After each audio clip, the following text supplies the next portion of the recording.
Wait. We be live. We be live. Hi guys. Hi. I'm so Happy Saturday. Really? That's it? What? None of you? Happy Nowruz. Oh my god, amazing. That's it. Okay. That's right. It is Nowruz. Did you jump a fire? I was testing you guys. That's Siz the Badar. That's not Nowruz. Oh, that's Jumping a right. fire. I forget. I was waiting to see if any So of all me- the Zoroastrian light stuff, it gets all confused. I'm kidding. No, I mean, we talked about this though. Well, off air. You don't even like Nowruz. You just like the money. Shh. Hey. But Nowruz is really just a spring holiday, just like I just Passover. lost all my What do you mean? The Nowruz is the most important holiday for Persians, and Susanna just outed me to all my Persian fans that I don't like Nowruz. I lost every single person that ever followed me from Iran has just abandoned me. Just right now, I lost. You lost all your Persian street cred. You lost all your street cred. But you know the plate. You know the plate that you make in Nowruz with the items. Yeah, a lot of them are very similar to the Seder plate. Anyways. Yeah. Anyways. So just saying. Well, happy Nowruz. Sorry about that. It's okay. I said it first. Happy New Year to myself. Anybody? That's right. It's the Persian New Year. Anybody else wants to wish me Happy New Year in the live chat at least? So what do you say? Like he's giving me all this crap, and he's firmly against Persian identity. So this is great. Nowruz Mubarak. Like yes, you did say that. Yeah. Eid Mubarak. Wow! Look at this. This is even better than Happy Nowruz. Oh, look at that. Who cares about Nowruz when we get compliments like this? All right. Okay, cool. Thank you, Maggie. I appreciate that. We have Music Guy here. We have AJ here. Anyone from Facebook? Oh, yeah. Happy New Year from Jonathan. Thank you, Jonathan, from Facebook as well. Anyone from Twitch? Soha from Twitch is here. Yes, guys, we are everywhere. We're on YouTube. We're on Twitch. And we're streaming right now on my personal channel, Armin Navabi, because we've been demonetized on Atheist Republic's YouTube channel. That's why we stream on my personal channel, Armin Navabi. Go subscribe to Armin Navabi. And then we upload this later on Atheist Republic's YouTube channel so nobody misses that. But if you want to catch us on streaming, if you're on Atheist Republic, make sure you're also subscribed to my personal channel so you could watch this live with us if you want to watch it on YouTube but if you're on Facebook and on Twitch, then that's also cool. Anyways, we're going to be talking about the news on religion, atheism, secularism, sometimes politics and culture. Sometimes some of the news doesn't have to do anything with religion. Sometimes we may think it does, and then we look at it and it doesn't. Sometimes we may think it doesn't, and we look at it and it does. Exciting. Anyway, but it's always interesting. It's always interesting, yes. And if you disagree, you're wrong. Can we clap for the first news? Let's do it just because it's the first news. First news. Shamima Begum, UK teen who joined ISIS. Oh shoot, I said it. ISIS. Who cares? We're demonetized. No, we're not. Not on this personal channel. Wow. Not allowed to return home to fight for citizenship. So this actually surprised me that we are allowed to go live on Twitch right now with ISIS in the title. Usually Twitch would be too sensitive about letting us start. Yes. Interesting. So why did you put it in the title? Okay, it's okay. Because that's the first news. So on March 12th, the United Kingdom Supreme Court ruled that quote-unquote ISIS bride, we say ISIS because YouTube algorithm be finicky, Shamima Begum will not be granted permission to come back to the UK to appeal in court for her UK citizenship. For those who don't know, in 2015, Shamima left the UK for Syria, along with her two school friends to join ISIS. As 15 years old. Around that age. Later in 2019, her citizenship was stripped when she was found in a northern Syrian refugee camp. In 2020, the UK Court of Appeals ruled that Shamima would be allowed to return to the UK to fight the case that revoked her citizenship, which, by the way, rendered her essentially stateless. Lord Robert Reed, the president of the Supreme Court, said that the Court of Appeals made 4 errors when it permitted Shamima to carry out her appeal. The Supreme Court ruled that Begum will be allowed to appeal against her citizenship being revoked only when her participation does not compromise public safety. Human rights campaigners and legal experts have heavily criticized the court's decision to withdraw Shamima's citizenship. I know this is an unpopular position of mine, given that we have an anti-Islamic atheist channel here.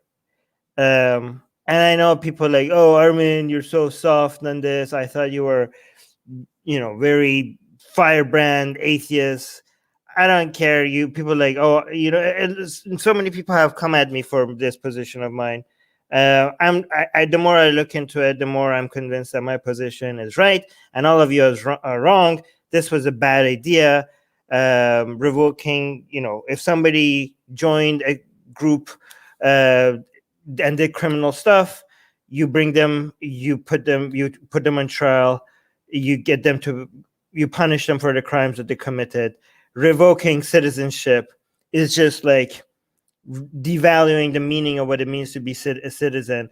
Like, the idea of people think like, oh, this is so good because she deserves it and all. You're basically undermining what it means to be a UK citizen, right? People would say, oh, once you do certain crimes, then your rights go out the window. No, you keep your rights, but you still get punished. Like, so the understanding is that human rights are for everybody, including the worst of all people, right? What your human rights gives you, like under enlightened countries like the United Kingdoms, are supposed to give you freedom and mobility, and safety from any punishment, given that you don't commit certain crimes. And then once you commit certain crimes, you get to defend yourself. Given that you're a citizen of that country, you have some rights to represent yourself, and then to a trial. And once you are proven to be guilty, your rights does not mean that you're not going to get punished for those crimes, but you still have rights. Even though when you get punished, you're not going to get unusual treatment. The punishment is not going to be cruel and unusual. All of that will stay there. It doesn't mean that, so we already have that in the system, that no matter, the crimes, you commit a crime and you get punished for it. It's not you commit a crime and your rights go away. Your rights stay there and you still get punished for it. Like, this idea of your citizenship being revoked because your crime was too, like, what else are you going to, like, so you're saying this lady, her crime was too bad, so we're going to revoke her citizenship, right? So what about, like, so what else are we going to revoke citizenship for, like in the UK? If somebody like commits, murder, is that not going to, I mean, this woman, she didn't herself commit murder, right? She just, like, so she joined a very problematic group. Are we now, so if somebody in the UK commits murder, are you going to revoke their citizenship? Why not, right? This is insane. Like, people think like this is justified because this is a unique situation. This is like, oh, because she's going to be unsafe to UK citizens. How is she going to be unsafe? How is she going to cause security issues? If she's guilty, she's going to go to jail. She's going to be under watch.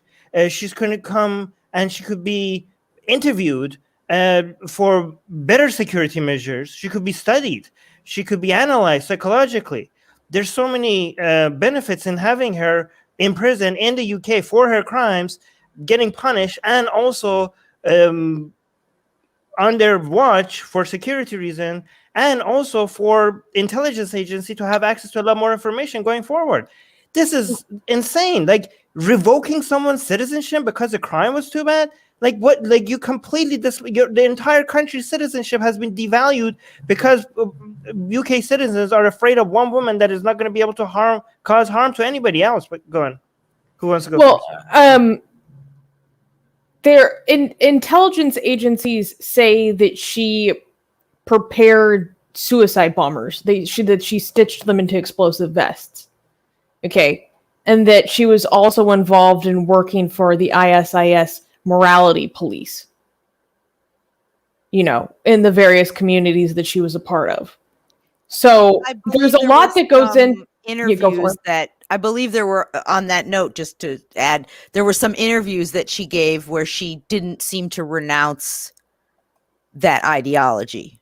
She said that that Armin, this isn't a refutation of what you're saying. I'm just giving more context. I know. I'm just saying that your citizenship doesn't go away depending on the severity of the crimes you commit. Keeping your citizenship still does mean that you get punished according to the crimes you committed, right? It doesn't the idea of citizenship just being able to be taken away is just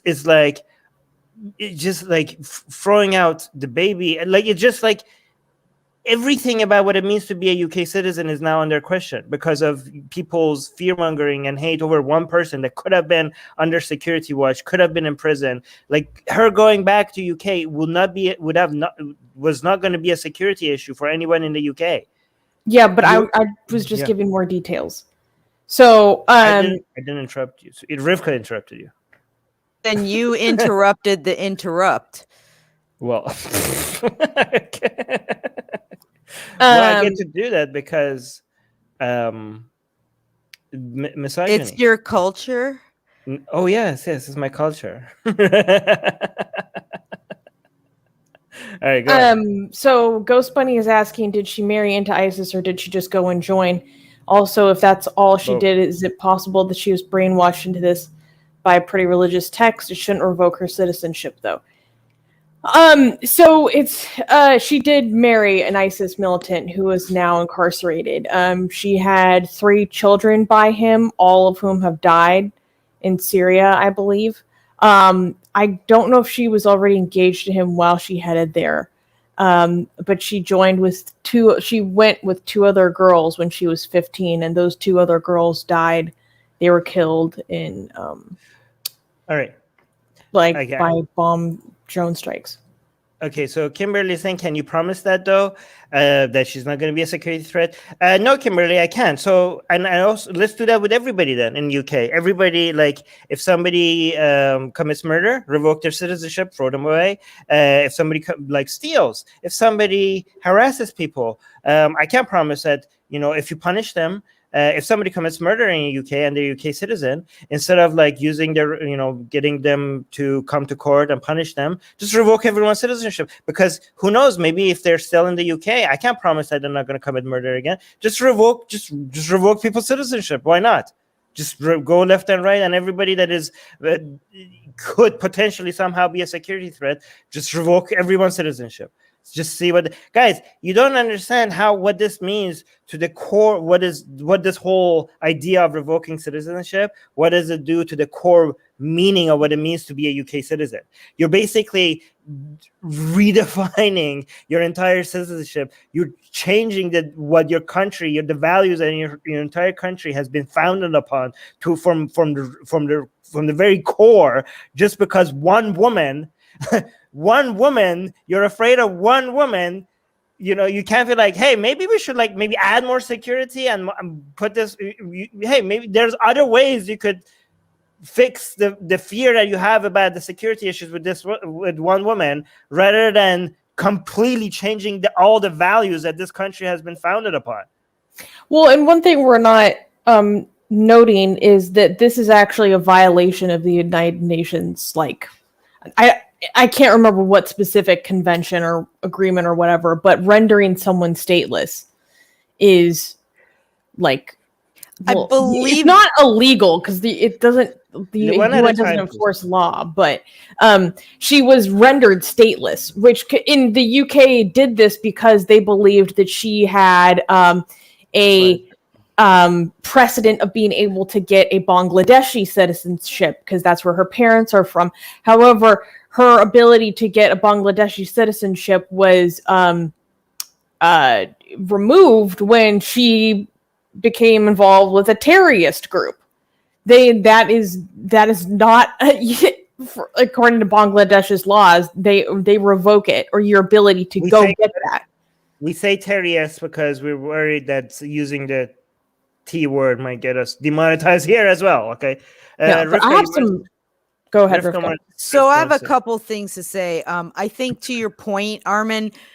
So the idea that citizenship can now be conditional is, for most people, probably a little bit anathema to their understanding of what it means to be a citizen of the country. And also, it's the fact that people have rights regardless of who they are, what they do, is some of the foundation of British common law, that you have certain rights.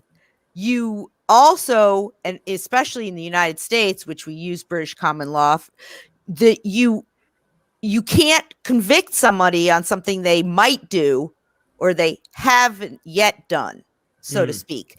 So that's like a thought crime situation. And so all of this is pretty interesting that all of a sudden citizenship is now conditional.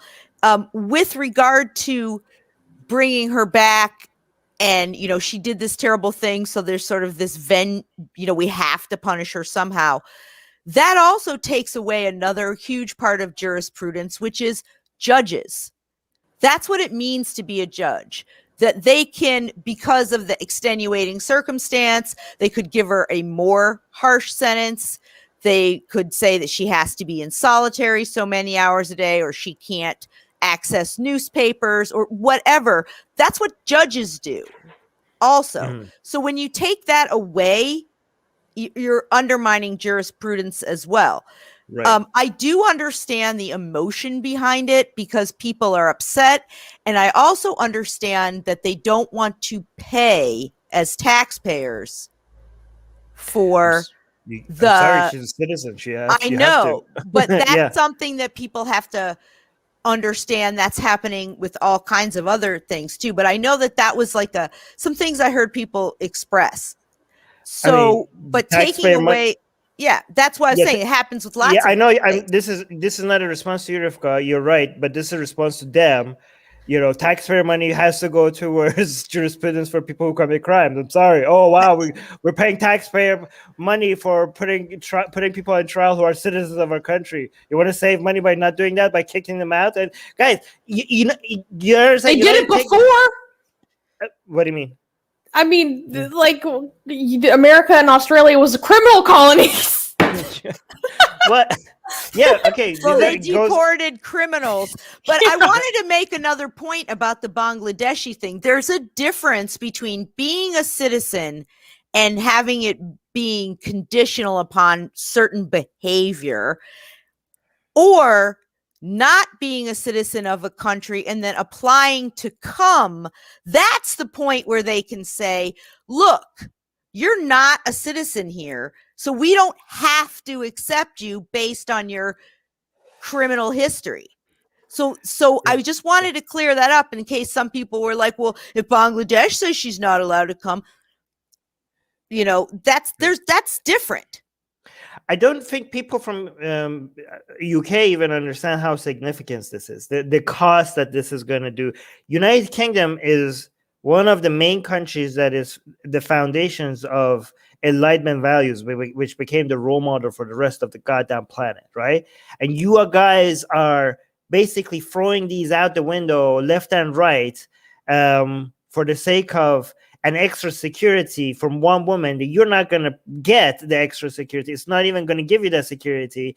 But even if it did, you guys, the price that you're paying for undermining the foundations of the Enlightenment values that your entire country became superior for because of them, and because of other countries who followed your model, you and France's model, every other country that followed these models became better countries. And this is what you lose when you throw away rights, left and right. This is the most cliche way of how countries and how people lost their rights for the sake of security. Like, you guys are the people like, oh my gosh, you might like do this and that. You have no idea how cliche and how repetitive this is, like how many times this has happened, where people were like, boo, and give me your rights, they're coming for you, like, for me to give you safety, guys. And another thing that this is how why people need to read history.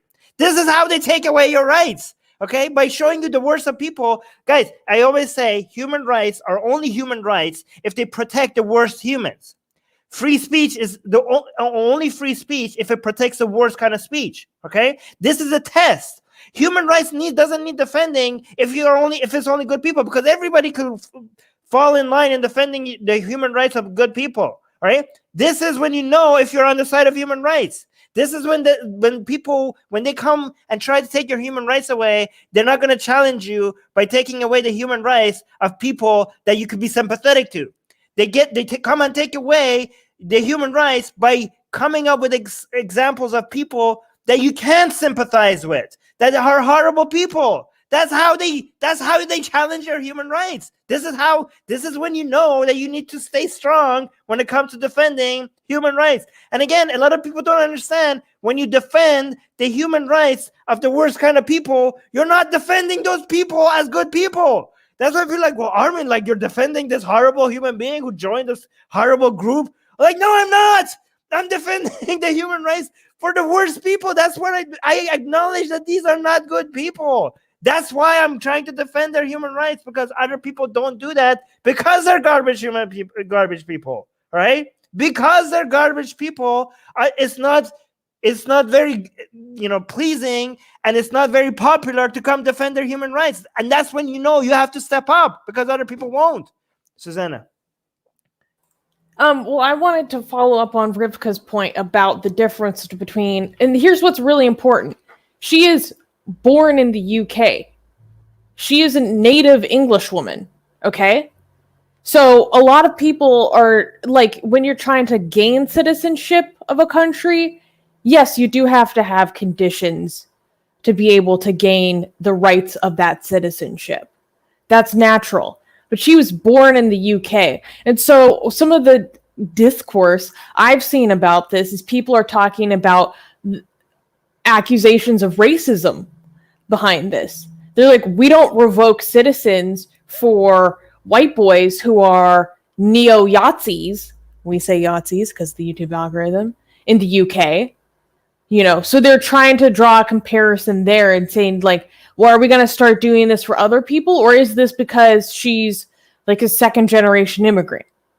Like, what's with the differential treatment? Is this our standard now? Are we now going to treat, other types of extremism from native citizens the same way?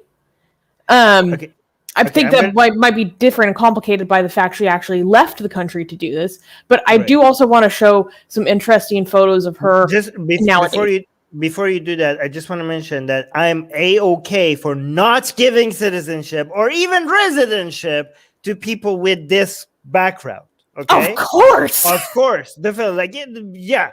But once they have it, now you have given them, they have every right. Okay, here's how people, I'm telling you, people have no idea what we're saying. Kimberly's saying she joined the Terry group. I'm not exactly sure how you can expect people to not slightly assume that it would be an issue of her living in a society with an entirely different set of Kimberly, you are not even paying attention to anything we're saying. You completely missed every single point that we have brought up, has flied over your head completely. You're not. I don't know if you're even listening. Okay, we're saying the solution to this security issue is not to undermine every single what it means to be a UK citizen and the Enlightenment values that your country is dependent. It's like, hey, we have bugs in the house. Oh, okay, no, I shouldn't use that because people think I'm dehumanizing. Oh, I don't know, like, there's something wrong with the house. Burn the whole house down. That's what you guys are doing instead of fixing it. There's infinite number of other solutions to this concern that you're bringing up, other than revoking a citizenship based on the level of crime somebody has committed. That is definitely not the answer. I am so sure that this is not the answer. And the fact that you're like, oh, you think this shouldn't be a concern? That means that you're not even paying attention closely to anything we're saying. It's not even an expectation that we think that other people shouldn't be concerned. Yeah, no, I'm concerned. When we're like, oh yeah, guys, don't be concerned about somebody. Like, when did we say, like, don't be concerned? When did we say don't be concerned? God damn it. You guys don't know how to listen. And no, I will not calm down. And no, I will not chill. Okay, Susie, go ahead. That's Rivka. So, also, you were talking about security, and then I wanted to make a point based on some of the things that the foreign minister or whomever, I can't remember, in the UK said that she could come back and face, the court, the writ of habeas corpus, bring the body to the court, that's what it means.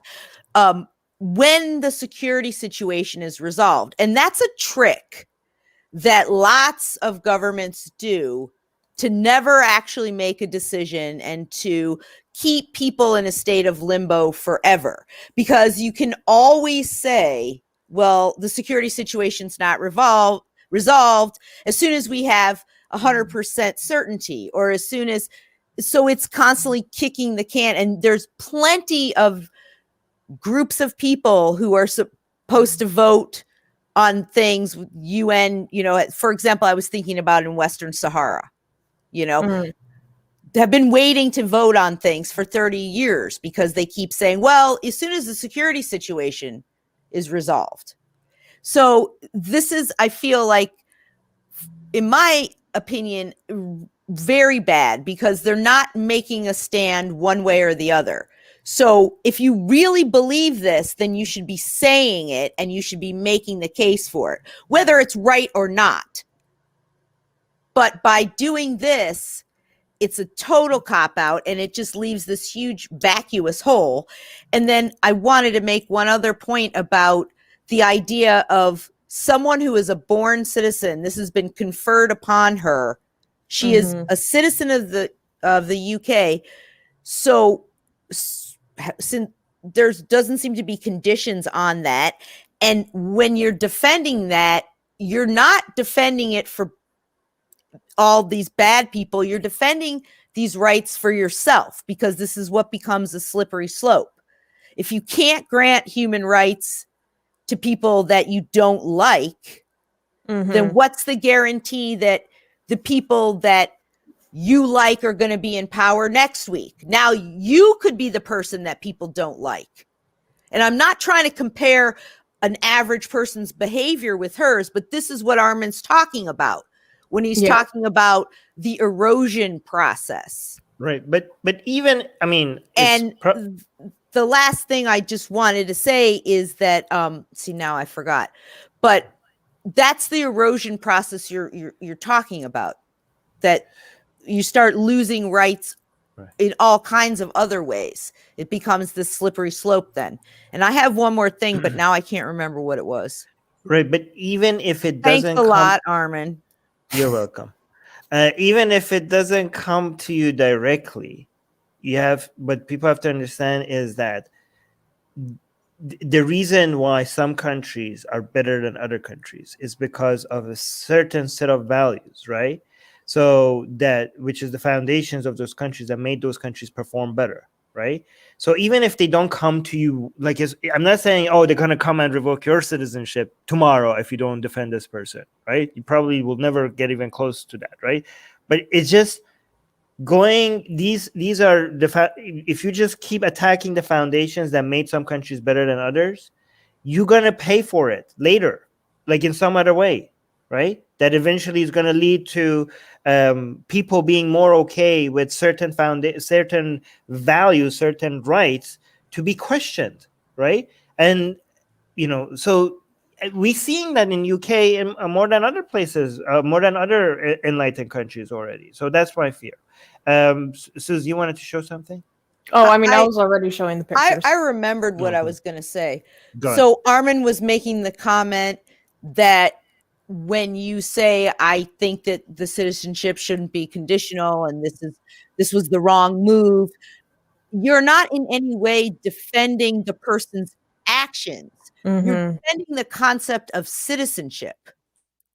Right. And so it's the same idea when a person is entitled to a legal defense, because they have certain rights. That doesn't mean that you agree with them or you like them as a person. None of that has to be one and the same thing in any way. Right. Okay. So and also just one last point before, because we spent too much time on this. Some people say she doesn't represent our values. Like some people in the live chat were saying, like, oh, she doesn't deserve to be a UK citizen because she doesn't represent our values. I have news for you're not representing your values. No, you. Why did you steal that line from me? That was what I was gonna say. Sorry, I'm just kidding. Yes, but yeah, exactly as she just said, because she noticed. Okay, so yeah, so you think this woman doesn't represent UK values? You, the person that thinks that our rights are dependent on how big the crime is, you don't even understand what UK values are, right? So not only you as a person who's saying this woman doesn't represent our values, which I agree with you, she doesn't represent United Kingdom values, but you are a threat to the foundations of the values of the United Kingdom more than this woman, right? Because she is, at the edges, right? Representing a fringe group in the UK. You are going at the values of the United Kingdom at its very core. You are becoming a greater monster than the one that you're trying to defeat. You do not represent the values of United Kingdom. Rivka. I have one last thing to say to your point. You are what you do. You can say anything you want, but if you're not willing to act upon your values or your ethics, then on some level, then it's pretty meaningless. So how you represent your values is by living them, acting them out, and making them a living organism that represents everybody, regardless of how much you disagree with her ideology or how much you think that she's a terrible person or whomever. So the way you represent your values is by holding to those values, which say that citizenship is not conditional on certain behaviors or certain actions. I mean, you can say a crime is so horrible that you could be put to death. The state does that, not necessarily whether I agree with it or not, but they have set those limits. But at no point are they saying we're taking away your existence as an American or a Brit or whatever. Yeah. Anyways, we need to go to the next news. And I think, again, I'm going to be on the side that people don't want me to be. Anyways, can I clap for the next news? Whatever. Yes. Yeah, let's do it. Next news. Hey, what don't... Okay. Next news. Sri Lanka, a majority Buddhist nation, has declared that burqa wearing will be banned in the country. Alongside the burqa banning, the Sri Lankan government will be dismantling more than 1,000 Islamic schools, commonly known as madrasas. In 2019, Islamic militants bombed churches and hotels, resulting in the death of more than 250 people. This attack led to a temporary ban on the wearing of the burqa. Sarath Virasikara, the Minister of Public Security, mentioned that the decision to shut down the schools had been taken since the madrasas flouted Sri Lanka's national education policy. In 2020, the government went against the wishes of the Muslim population by mandating the cremation of all COVID-19 victims. Later, this ban was lifted after Sri Lanka received criticism from the United States and international rights groups. Okay, well, how is this? Like, God damn it! This is again another form of collective punishment. Yeah, they're banning the burqa everywhere, like in public. Like you can't walk in the street and you can't wear the burqa. That's what it seems like. Yeah. Is anybody like? Can you tell us if we're getting this right? Why? How, and this is meant to protect them because of, so this is a form of collective punishment, right? Yes. Some people from your community did something to us because of that attack on a church. What was it? Attack on, it was a, yeah. Oh my gosh, yeah, it was a huge massacre. Yeah, it was the one that so many Christians came out and said that Easter worshippers instead of Christians, and so many right-wing people were butthurt over it. I remember that. Yeah, that was horrible, obviously, but people again use horrible massacres like that as a way to justify violations of human rights that is not meant to fix the problem at all, and it doesn't target the people who did the attack, and it's a form of collective punishment, and it's an infringement of people's freedom to be able to wear whatever the hell they want in public. How is this going to help anybody? Somebody explain to me, come at me. People are like, oh my God, Armin again defending Muslims and all. Tell me, how is this supposed to fix anything other than satisfying people's sense of revenge against people who were not at all responsible in the crime?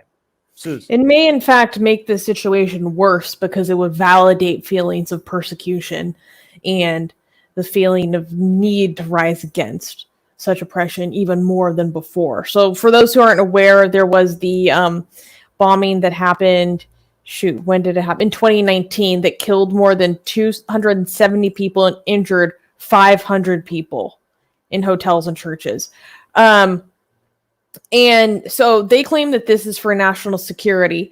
The Minister of Public Security also said, in our early days, Muslim women and girls never wore the burqa.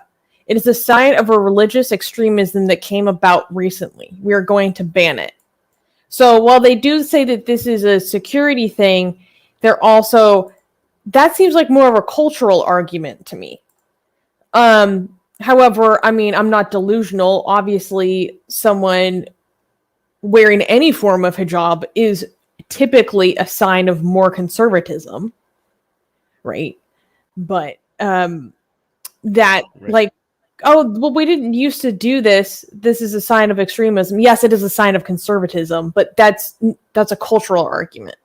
Rivka. So you were saying it doesn't help anyone. I'll tell you who it helps. It helps politicians so they can claim they've done something. That's what that is. You're right. And there's a second group of people it helps. They're radicals. Like I was about to say, that's what I was saying.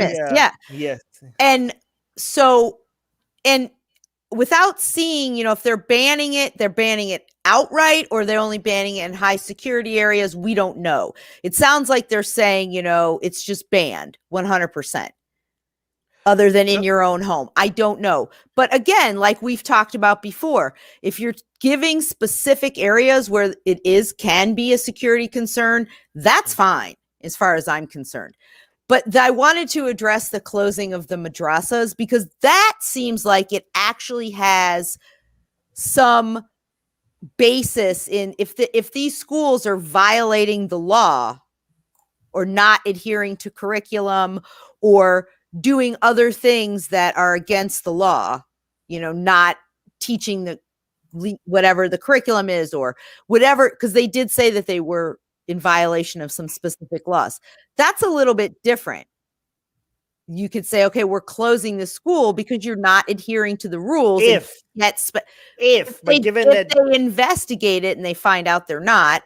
Yeah, but I don't trust them given what they're doing, right? Yeah, you're right. If they go into these madrasas and be like, you guys are doing some really shady stuff, and and these schools should be shut down, maybe that's justified. But given who's doing it, I don't given the people that are like says what you could also say you have to shut down until you can demonstrate you're adhering to the rules. No. Then you're making a real argument there. No, I don't think. I think the government shouldn't come and be like, I don't have any proof. You should give me the proof. Well, we don't know that they don't have proof, is what I'm trying to say. Yeah, I'm not saying they don't. I'm just saying I don't trust them. So did they give any explanation for why? What's the argument from the government side over why they're banning burqa everywhere? And by the way, I think again, for people who are dumb, we are this is not the same. Like, there are good and bad arguments. We have heard the good arguments for why you could ban the burqa in certain institutions, inside banks.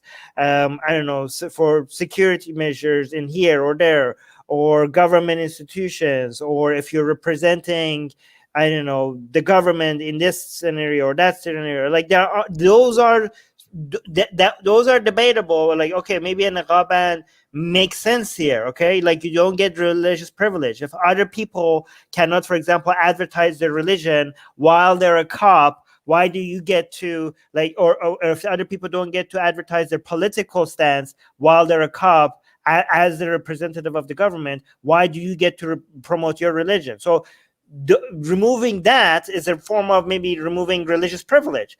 But walking in public and representing nobody but yourself, and the government coming in and banning what you're wearing in public, that is like government overreach to the max. Mhm. And like, what argument do they have to justify this, Susie? Well, information in English is fairly limited.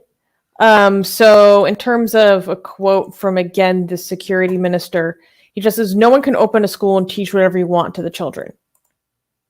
No, but what about the niqab ban, the burqa ban in public? Again, there aren't many statements on this in English, just what I said before. In our early days, they never wore it. National security reasons. Or national identity seems to be a bit of it, right, too. But it's national security is in the cabinet approval to ban the full face covering worn by some Muslim women on, quote, national security grounds.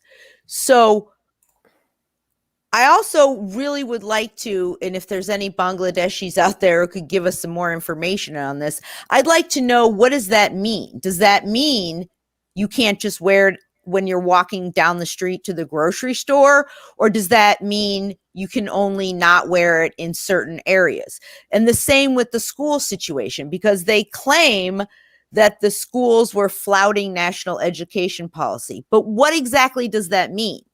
Are they not adhering to the requirements? Are they, not teaching girls? Are they, who knows what that actually means? Are these publicly funded schools, or are these private schools? It doesn't say. And in some places, regardless if it's a private school or not, you still have to have so many hours of secular education. For example, I'm thinking of New York. And also Sri Lankans are not Bangladeshis, as Kate is pointing out. Oh, I thought it was Bangladesh. It's Sri Lanka. I'm sorry. Yeah, this is the place where they had I was thinking the church attack.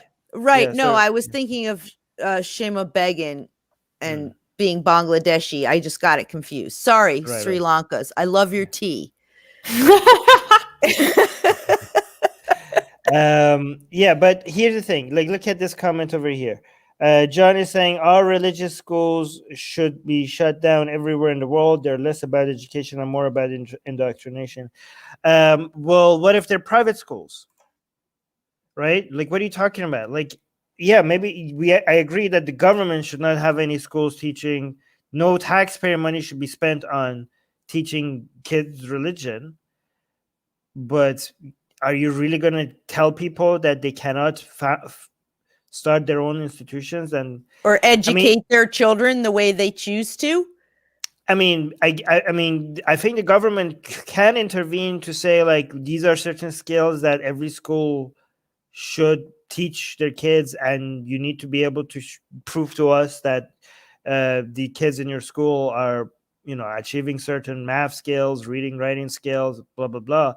But if it's a private school, what they teach on top of that, if the government gets involved in not letting the schools teach private institutions what they teach children, then that's a lot of government overreach again. So just to be clear, the documents that the security minister signed are proposals. And so the proposals require approval of the cabinet in the parliament, where the government has a 2/3 majority before it becomes law. So this isn't a law yet. It still has to go through some hoops, but it's possible. this is again every time something horrific happens, don't be careful. We should, you should go after people who committed those crimes as aggressively as possible, but be careful for people not to use these incidents that makes people extremely angry or scared. These are, when people have these emotions, those are the times where people come and use it as an excuse to introduce violations of people's rights and freedoms. This happens all the time. They don't come and challenge your rights and freedoms when you're feeling safe and secure and not very angry. These are the best times for governments to come in and challenge your rights and freedoms, when you are extremely angry, when something really bad happens, which makes you desperate for somebody to come and protect you, which makes you desperate for somebody to come and take revenge. That's when your commitment to Enlightenment values are going to be tested. How much do you truly believe that Enlightenment values are values that make a country or a society a better place? Are you going to give up on them when you want revenge, or when you think that the government needs to protect you, and you're going to, throw away a whole bunch of ideas that made everything about your country better? Suze. So I was doing some poking around Sri Lankan Twitter, and a lot of people are just saying that this is like a racist, ultranationalist agenda. And that they say if this does go through, the government needs to take it upon itself to educate the public specifically on what is the burqa, what is the niqab, what is the hijab, and the difference between them. Because when there was this temporary ban, apparently there were a lot of instances of abuse on women who were not wearing the burqa. Maybe they were just wearing the niqab, or maybe they were just wearing hijab. But, most people who aren't Muslims don't know the difference necessarily. So women who were not in violation of this temporary ban were being abused because people were uneducated on it. So they're like, fine, if you're going to have to do this, you're going to have to make sure people know what the difference is, because there's going to be a lot of victims that arise because of this. You have to make sure people know what they're actually banning and what they're not. Exactly. Like, I wonder how many people even wear the burqa in Sri Lanka, And unfortunately, a lot of times people use burqa as sort of a catch-all. They do. For a abaya, word. For an abaya, hijab, chador, all those things. Technically, hijab is the catch-all term. A lot of people who try to educate everybody about the difference between different kinds of hijab, they're like, oh, we have hijab and we have a burqa and we have niqab. I'm like, wait a minute. Hijab is the catch-all term for everything. But but we're saying the reverse. Like, at least in America, I think the word burqa is kind of like a stigmatized word. Like, it makes me think of like 2003. Like, I don't know why. Right. It makes you think of the women in Afghanistan with the blue and the little like bird cage, the mesh. Right. And so I really do think that people say that sometimes and they're not even sure what they mean, or it means everything or nothing, because it's not really. But I wonder if we could go on to the next one. Mm-hmm. Yeah, because it's also very interesting. Really quickly, Jake is saying these people are so deluded. They think that by banning the burqa, these Muslim women are suddenly going to stop being Muslim. Just banning it is not how you change people's minds. Or less conservative. Yeah, I don't even know if they think that. I just think like, you came at us, we're coming at you. And they're like basically a form of like revenge, a form of collective punishment, which is always against everything that we think is considered, and like we believe in individualism and collecting all people responsible only for the crimes that they committed, not guilt by association. Thank you very much. So last comment before we go to no, I was gonna go to the next news. All right, can we clap for the next news? No. This is not something we support. Next news. Texas bill would allow the death penalty for patients who get abortions. So I'm going to read the whole description and then we'll react. Is this clickbait? Is this real? No, not clickbait. No. So, but let me read the whole description and then we'll react because there's some stuff in here that's insane. Read the title one more time, but slowly, because this is unbelievable. Texas bill would allow the death penalty for patients who get abortions. All right. Let's hear it. In Texas, it was a recently proposed bill called the Abolition of Abortion in Texas Act, which would allow punishing women with the death penalty for having abortions. There were no exceptions made for victims of rape or incest. According to the Washington Post, it would make it possible to charge a woman with homicide for having the procedure. Representative Tony Tinderholt, who introduced the bill, states that it would make people, quote, consider the repercussions of having sex. Though the bill is unlikely to pass, it may still be part of a bigger scheme in the anti-abortion alliances to introduce laws that would challenge Roe v. Wade, which is a landmark decision of the U.S. Supreme Court. Reproductive rights activists considered Tinderholt's proposal a preview of what could happen if Roe v. Wade is overturned. So when I've read this, and it was like, this representative said that it would make people consider the repercussions of having sex. I was like, what in the Sharia? What? Actually, you know what? I'm glad he said that because they're finally saying what they mean. Okay? That's part of what's going on here is that they're telling women that if you have sex outside of this prescribed box, or even if you don't, if something happens to you, you are ultimately responsible for that and you must be punished. And the punishment is having the baby. And he's basically saying that. And so at least somebody's finally saying what they really mean. But the thing is this whole thing, they know that this isn't going to be passed. This is on purpose to try and get laws like this to the Supreme Court so that the Supreme Court will take up a case so that they can rule on Roe. And there was an Alabama law that was very restrictive as well against abortion. And I think they were punishing doctors, not the women. And this is so unique because they're punishing women.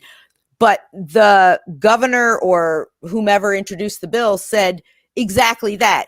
This is so we can try and get it to the Supreme Court. And the other part of this is there hasn't been a judgment about when somebody is a person, except for to say 21 weeks, so to speak, is where they've made that judgment most of the time, because that's where, it becomes, and that's what they used to call the quickening, when nobody cared about whether people had abortions or not, because it was all women's business. So it's about 4 months. You can feel the baby move, things like that. So that's really the point where people have said, okay, here's where we're drawing a line, because you have to draw a line somewhere in the law. So, but this is intended exactly to go to the Supreme Court, intended to waste taxpayer money through all these lawsuits to bring it to that point. So first of all, so they don't, the understanding, so for people who say that this is exactly like, I don't know, Iran, or first of all, in Iran, they don't execute people for abortions, but the understanding is like, they don't, then this wasn't going to pass. So it's not like when people read this title, they think now, a bill would allow it. Like, oh my God, it's now the law of the land. Like even the people who wrote this bill, they didn't want this to pass. This was just like a way to send a message, right? Or test the waters. Or they want it to pass, or it does pass, and then it's appealed, and there's a moratorium from a judge. It is my turn. I was explaining. You asked, and I'm explaining. Yeah, I just yes or no. I just wanted to. But okay, so What was I saying? Now I forgot. Oh, so but and the message that they're trying to send when Susie said that for people to consider their actions before they do an abortion, was that, maybe I misheard, like, was that the understanding that the message is that maybe you do deserve to die if you commit abortion? Is that the message, Suze? Or yes or no? My bill simply accomplishes one goal, Tinderholt said in a statement to social media. It brings equal treatment for unborn human beings under the law. It's like, you're going to kill this unborn human being, we're going to kill you. Okay, so it's a PR stunt. I have to say, this is the most consistent thing I've heard from like Christian lawmakers regarding abortion. Because if you actually talk to a lot of people a lot of conservatives, right, who are pro the death penalty. So here's how they're inconsistent, right? Do you say, like, do you think somebody who should commit murder, are you for the death penalty for them, or yes or no? They say yes, they are. And then you ask them, do you think there's anything difference between a fetus, an unborn fetus, when it comes to, and a born human being when it comes to rights? All right? They're like, no. Then you say, well, do you think somebody who commits abortion should be put to death? And they're like, no. But they're like, wait a minute, that's a contradiction. So they are not, even the people who think there is, when it comes to rights, there should be no difference between a fetus and a grown-ass adult or a child, born child. They can see that, no, they don't value a fetus as much as a born child, because if they did, they would think that abortions would have to lead, if they are for the death penalty for killing a child, then they would have to be for the death penalty for abortions. So why are you not for the death penalty? Like, even they understand that these are not the same thing, or else they would be consistent about it, right? So I think, like, the value in this bill is to show a lot of Christians maybe where the reasonings would take them. Are they not for the death penalty for abortions? And if not, why not? What do you guys think? I agree with you. That's what I said at the outset, that they're finally actually saying what they really mean. I also think it's interesting to have a discussion about prevention of abortion through the threat of state execution, rather than have a discussion about prevention of abortion through sex education, contraceptives, better programs for families. Because what a lot of people do not want to talk about is the huge number of women who are married and have children who have abortions, because they don't have the infrastructure to take care of the kids that they do have. There's no family leave, paid maternity. There's all these things, childcare. So bringing another child in when you already are struggling because you have no support. So there's all these methods that could also prevent abortions. Oops, I just realized something. None of those seem to be on the table. So that's why I'm agreeing with Armin, is that they're actually saying for once what they really mean. Keep your legs closed or get punished. And the punishment is either having the baby, and if you won't do that, we'll kill you. Suze.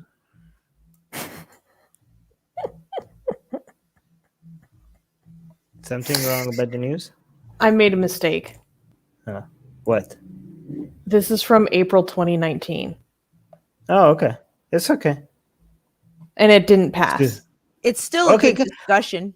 Yes, a good discussion. And we were right. It wasn't meant to pass, and it didn't pass. All right. Just a second. Didn't pass. When did we know about it? When did we come out that it didn't pass? I would take a second to find that, but I will come in with a quick save. I'll come in with a quick save because in March 10th, a different lawmaker introduced a similar bill. making abortion punishable by death. Wait, March 10 this year? What? Yes. Oh, what? Okay, wow. So this keeps happening. Yes. And it's a deliberate ploy. So the issue at hand still stands. Okay, Wait. just different lawmaker. So, Sus, you should be thankful that Texas is constantly trying to issue death penalty for people who commit abortion. Because, as much as I'm against death penalty for abortion, I didn't look stupid this one time. I'm so grateful that Texan lawmakers are so dumb to constantly pass laws like this. No, introduce bills. It made my story. Yeah, it made my introduce bills. It made my story relevant. You can count on Texan lawmakers for their idiocy. So that's what we learned from today. Wow. Human of late capitalism. Wow, what are the chances? Based Susanna. Hello, based. Wait, what the hell are the chances? So even though you notice that this is a story from 2019, once you looked into it, it came March this year. They did almost the same thing. Well, no, again. I know exactly what. So the legislator, just for correction, they introduced this new bill in 2021 is Brian Slatton. Okay, I know what happened. I saw news about this news being introduced. I was looking for a different source, and I sent that other source without checking the date to our editor. Right. So you saw that this happened. And you didn't like the first source, so you came up with another source. But this story is so similar to what recently happened. It's okay. You know what? Why they did it is because it's actually a legal strategy that people have used for things that people are glad about, like miscegenation laws and things like that. So they're going to keep doing it in a lot of these states that are very anti-choice. They're going to keep introducing them, keep either letting the bill fail or it passes and then a judge puts a moratorium on it until at some point they have a case that they think the Supreme Court will hear. This means that we don't even have to check the news. We could just randomly every once in a while just have a headline that Ohio would be another one. Texas God damn it, Ohio. I can't even finish my sentence and I wasn't even being serious. All right, let's go to the next news. All right. Can I clap for the next news? Yes. Next news. In Sapporo, Japan, court says Japan's ban on same-sex marriage is unconstitutional. On March 17th, the Sapporo District Court in Japan ruled that the government's ban on gay marriage is unconstitutional. This decision is considered monumental as Japan is the only G7 nation that does not fully legally recognize same-sex partnership.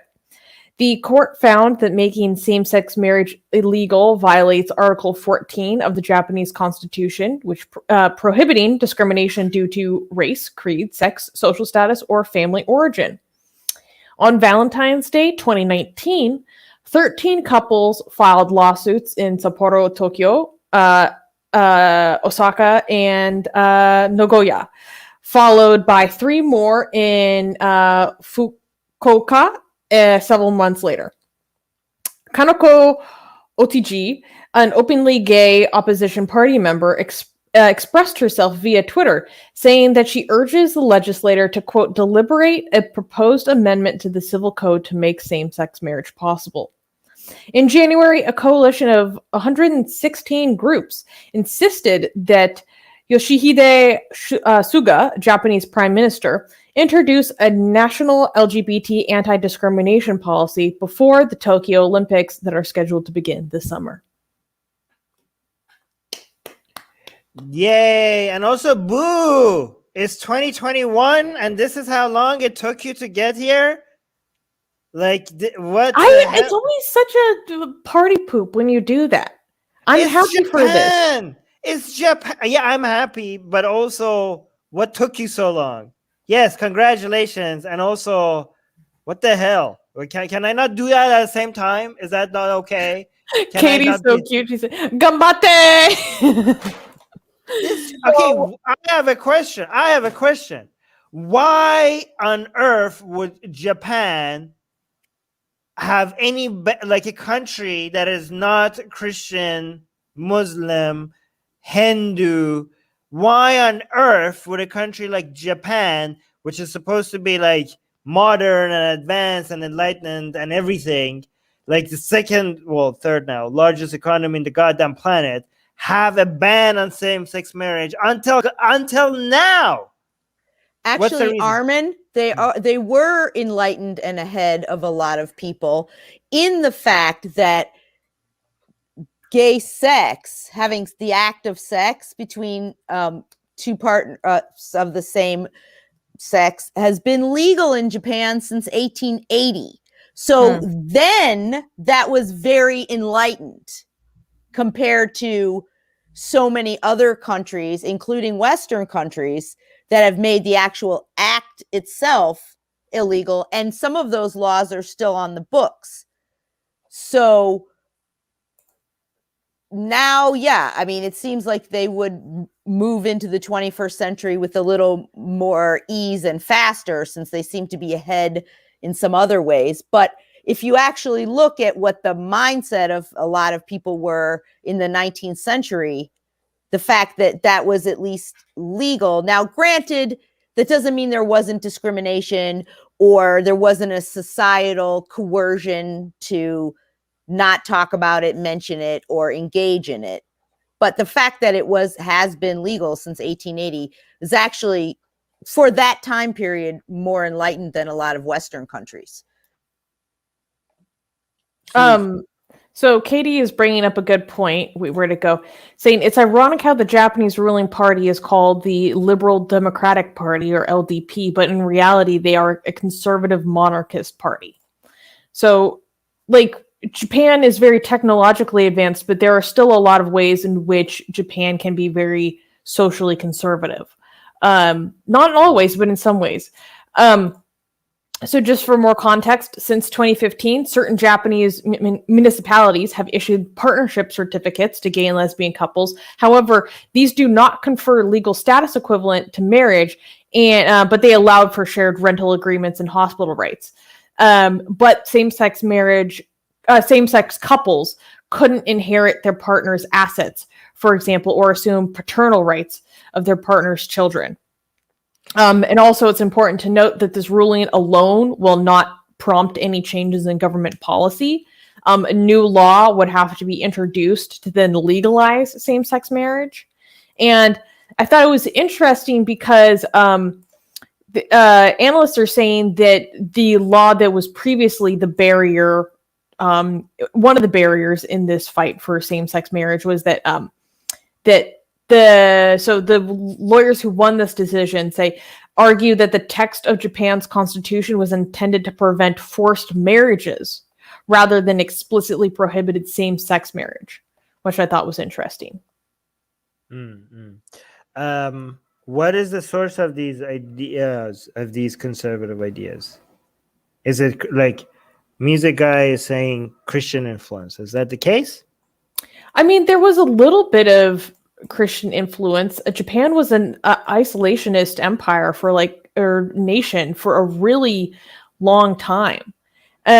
So I studied Imperial Japan a little bit in high school. So I'm super rusty on this. Kimberly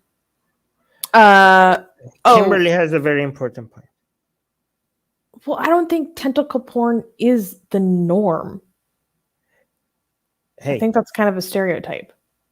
I don't think you should. I think, Susie, you take things a little bit more seriously than they're intended to be. I do that. Katie's saying Shinto religion doesn't have anything against homosexuality. Apparently, from what I have read, Japan started becoming intolerant towards homosexuality during the Meiji period, Meiji Restoration. And basically, when the West was against homosexuality, and Japan wanted to be more like the West. So when they started, it is indirectly Christian. It's Christianity again. This is religion. I also think it has to do with a bit of like honor culture, basically. So, and this Which is comes my from understanding religion. of like this social conservatism. Like, AGA is saying Japan's honor culture is pretty strict when it comes to within one's family. Suicide is considered honorable and would restore honor to a family that's been dishonored by an individual.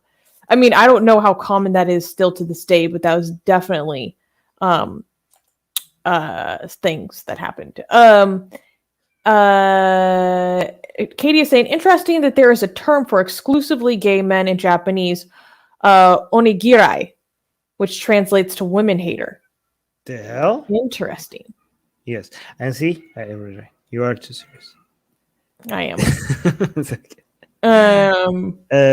All right. Also, just a little I think my I still know my Japanese. I think I did a pretty good job on pronouncing those names.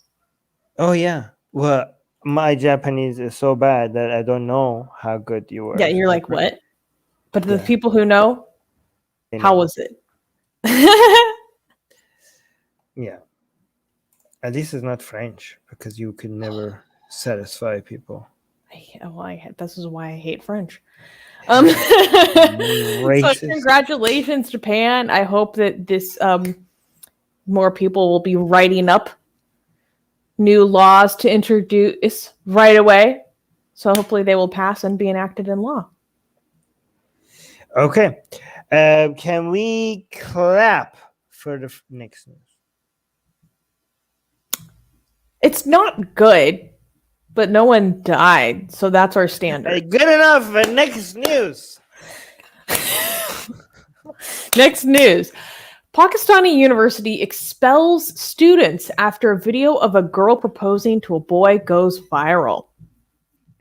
On March 11th, a video of a girl proposing to a boy went viral in Pakistan. Both of them attended the University of Lahore, where the video was recorded.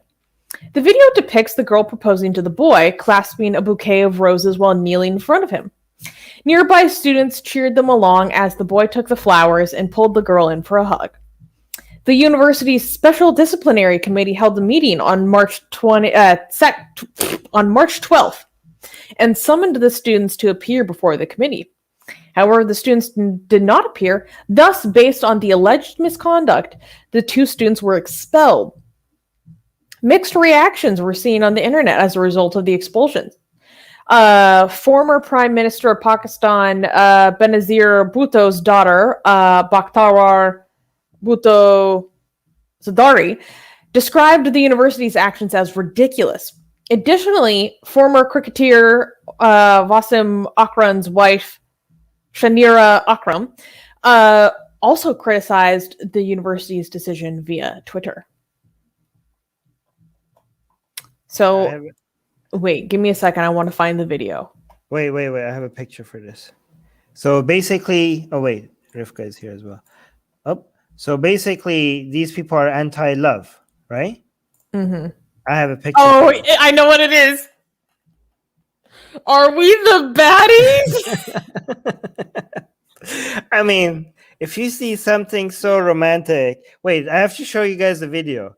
If you see something so romantic and like people are loving each other, this is romantic, ban that we're against love, then how could you not think this?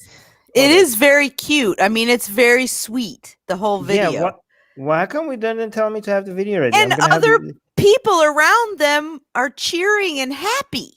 So, like, who's angry? We can't have happiness in Pakistan. Of course, Pakistan has to become the most miserable place on the entire planet. We can't have anything stopping from Pakistan becoming hell on earth.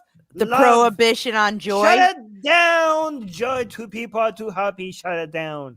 Anyways, let me bring up. Yeah. So you guys were saying something? Well, I'm going to try to bring the video. I said prohibition on joy. I think that a lot of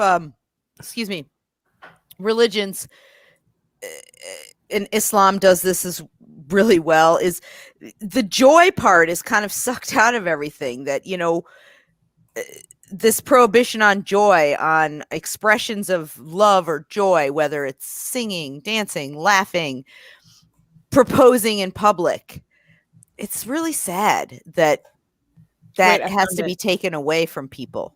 Okay. Yes. So I'm not going to share the sound because you don't really need the sound. But yes, look at how pure this is. Aww. Wait, mine is better. Share my screen. She's Why? looks like she's proposing to him too. So Yeah. it's even That's gender all- equitable too. Make it, yeah. Oh yeah, actually here, because I did full screen. That's why mine is better. Wait, I'm gonna do it the action. This is very sweet.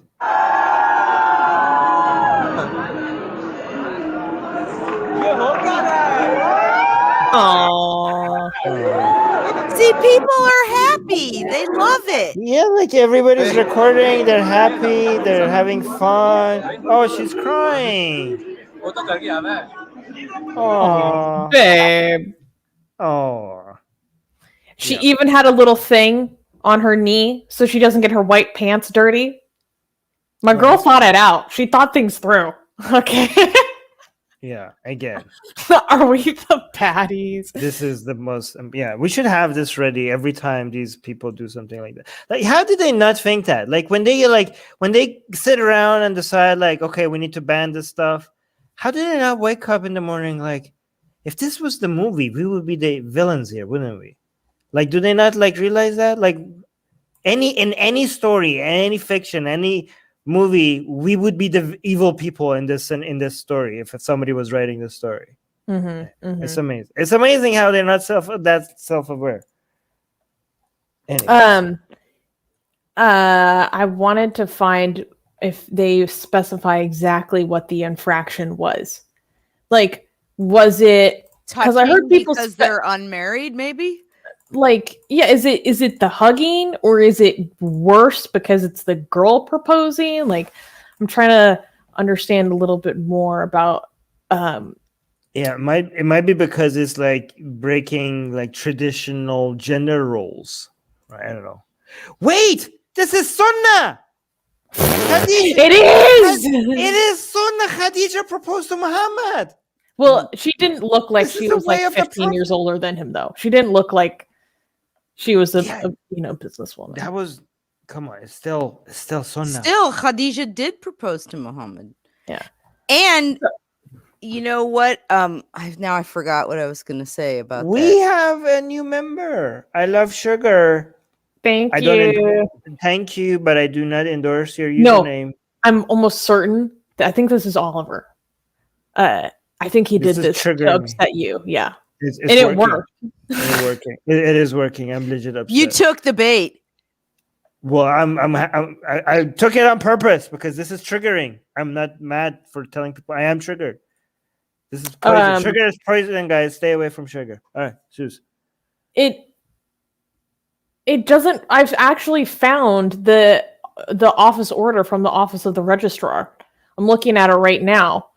It doesn't say what the specific violation was. It just says in gross misconduct in violation of university rules. Related to campus conduct and a serious infraction of the code of conduct. So some vague morality clause that they're barred from entering the premises of the university. They're now barred from campus. What? Yes, that's what this office order says. I'm reading the document right now. And so what is is it the display of affection? I don't understand. Like, it's just one of those ambiguous morality things that could be anything someone doesn't like because it never spells it out exactly. Mm-hmm. You know, I bet you if it was the other way around, if the guy proposed to the girl, they wouldn't get into this much trouble. It might be the hugging, though. It's just, I mean, okay, as bad as Pakistan is, it's not. This is more like the hugging would probably be something you would get in trouble in Iran more than in Pakistan. But it could be the university policy because that's what it seems to be citing, is that there's this sort of ambiguous policy on conduct. Excuse me, which could mean anything and nothing. Whatever conduct somebody decides is unacceptable. I mean, we have Pakistanis in the live chat. Tell us what do you think what it was, Suze? Well, so I'm looking on different places where this was posted, and people agreeing with this decision. Universities for education, not for marriage proposal. University did it literally right. This is an educational institution, not a proposal ground for couples. So obviously it demands a kind of discipline to maintain the standard of the institution. Okay, if people were interrupting the educational activities, that would be one thing. But this is clearly like in a quad on campus. Have these people not been to universities? University is actually where they joke, you get your MRS degree. That's the whole point for going to university for a lot of people, is to get married. Guys, the universities are where you get the most amount of, you get laid the most. That's where everything happens. That's what colleges and universities is. You find love, and you find sex partners, and you find everything in between. Like that's like these people must have not been in universities. Like the people like, this is not what you do in a university. I got news. Like that's most of what you do in a university. What are you talking about? Yeah. Okay. Wait. They need to be introduced to fraternities. Right. Wait. I love Sugar had a good quote where he said, "They're all just jealous because no girl proposed to them." Which is funny to me. Okay, Katie has some great insight as well. Pakistan's culture is closer to Indian culture than it is to Middle Eastern culture. So I would say it was the public display of affection. We see conservatives like this here as well, meaning India. Do Pakistanis here or anyone from that area think that the fact that the girl proposed to the boy have anything to do with the decisions, or that was it just a public display of it of affection? I also think it might have to do with how viral it went, the amount of attention that it was bringing to the university. I think that might have had to do something with it. I saw one comment that said like it's because it wasn't an arranged marriage or like a forced conversion marriage, which is like such a stereotype. There is a lot of liberalism in Pakistan, just because they don't have a lot of air to breathe. Like, clearly, the whole crowd was celebrating that. Yes. Okay. Can we clap for? Oh wow, this is a great quote of mine. Jake is saying, in university, you find marriages, you find sex partners, and everything in between. Yes, make a meme out of that. All right. Cool. Can we clap for the next news? I think we can, because it's moving towards something we like. Next news. China breaching every article in genocide convention, says legal report on Uighurs. Okay, we clapped because there's a report on it now and is tackling this bad event. No, we're not clapping because of the... Yeah, okay, go on. Yes. Just clarifying that. We're not clapping for genocide, okay? So go on. In Xinjiang, China. According to a landmark legal report published by a nonpartisan US-based think tank, the treatment of Uyghur Muslims in Xinjiang by the Chinese government has breached every single article of the United Nations 1948 Genocide Convention. The report notes a harrowing number of human rights violations, citing evidence of mass deaths, targeted death sentences, forced sterilizations, torture, and other cruel treatment of the Uyghur community. Despite the availability of the evidence, the Chinese Communist Party, or CCP, has adamantly rejected the accusation of committing atrocities against the Uyghur Muslim minority. On March 8th, Wang Yi, China's foreign minister, labeled the claims of genocide in Xinjiang as preposterous and a fabricated rumor to damage China's reputation. China's premier, Li Keqiang, joined a press conference on March 12th to address the ongoing controversy. Nonetheless, the press meeting only allowed questions that were vetted ahead of time. Wait, how legitimate are the people who are doing this report? Let me pull up the article just a second.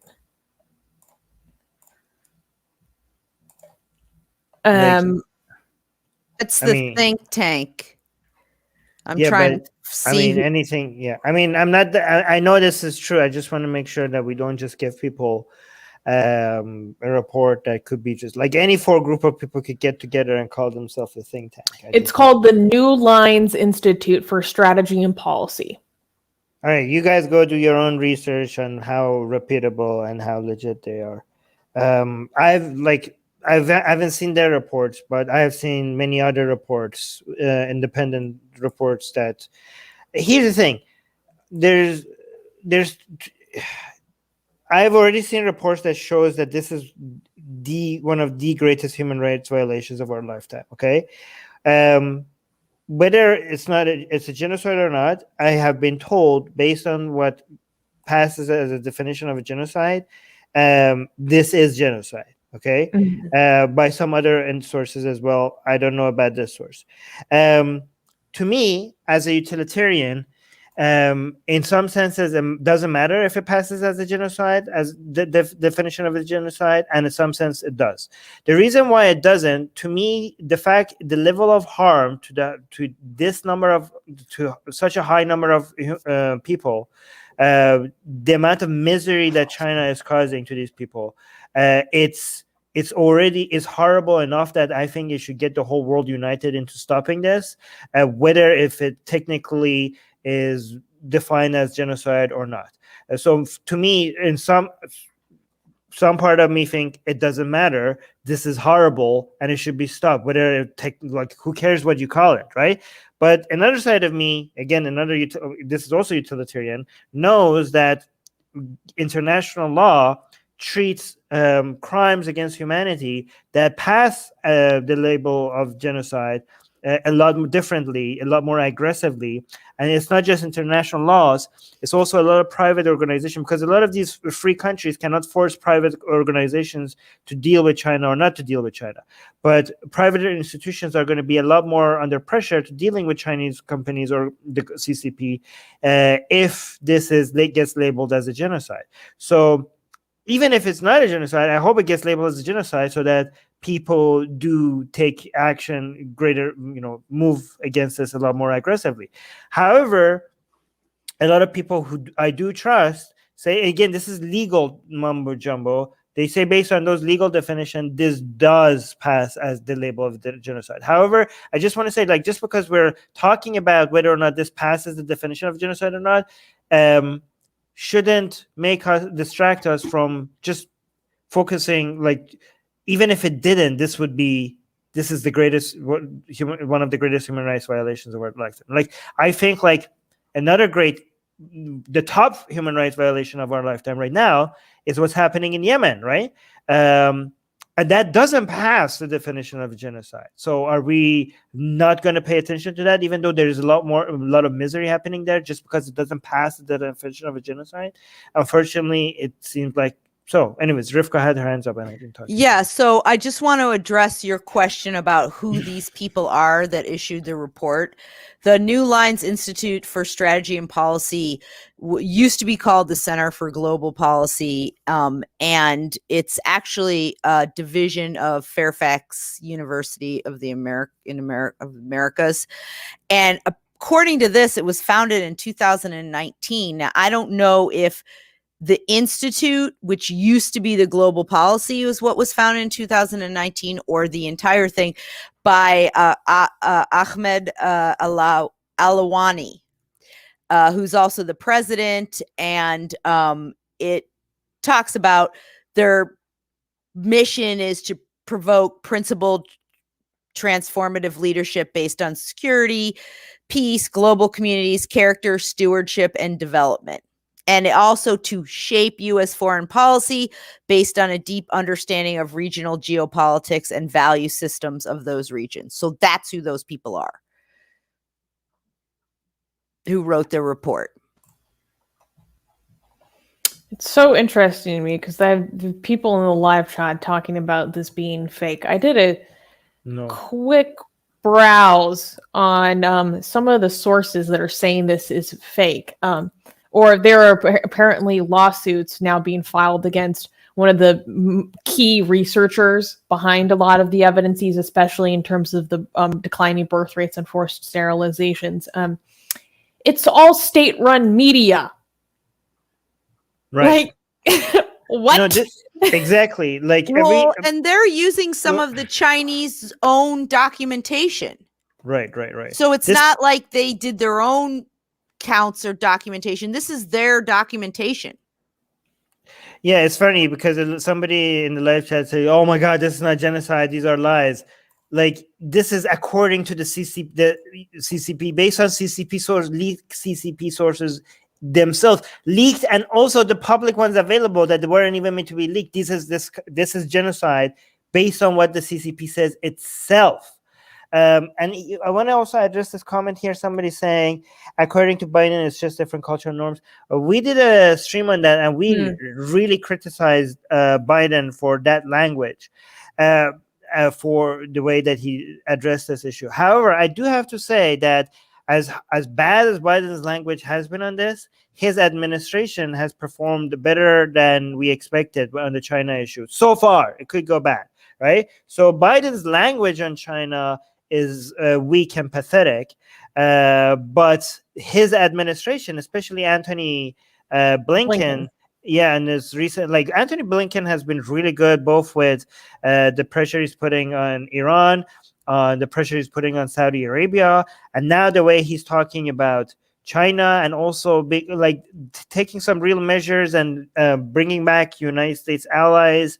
Going back to the tradition, it's pretty. So again, I know it might change, and we might criticize United States foreign policy going forward. But so far, as much as disgusting as Biden's language was on this whole issue, the people he has picked are doing different stands than his language seems like. Again, like we could call out the wording and the way he's phrased things, but actions speak louder than words, and actions seem to be better than I expected. But yeah, Sus. I mean, there has been some statements by people within his administration that I don't think were good. Like, I think it could be better. I have the report in front of me if we want to briefly look through the executive summary, which would detail exactly what are the criteria that it meets the Convention of Genocide.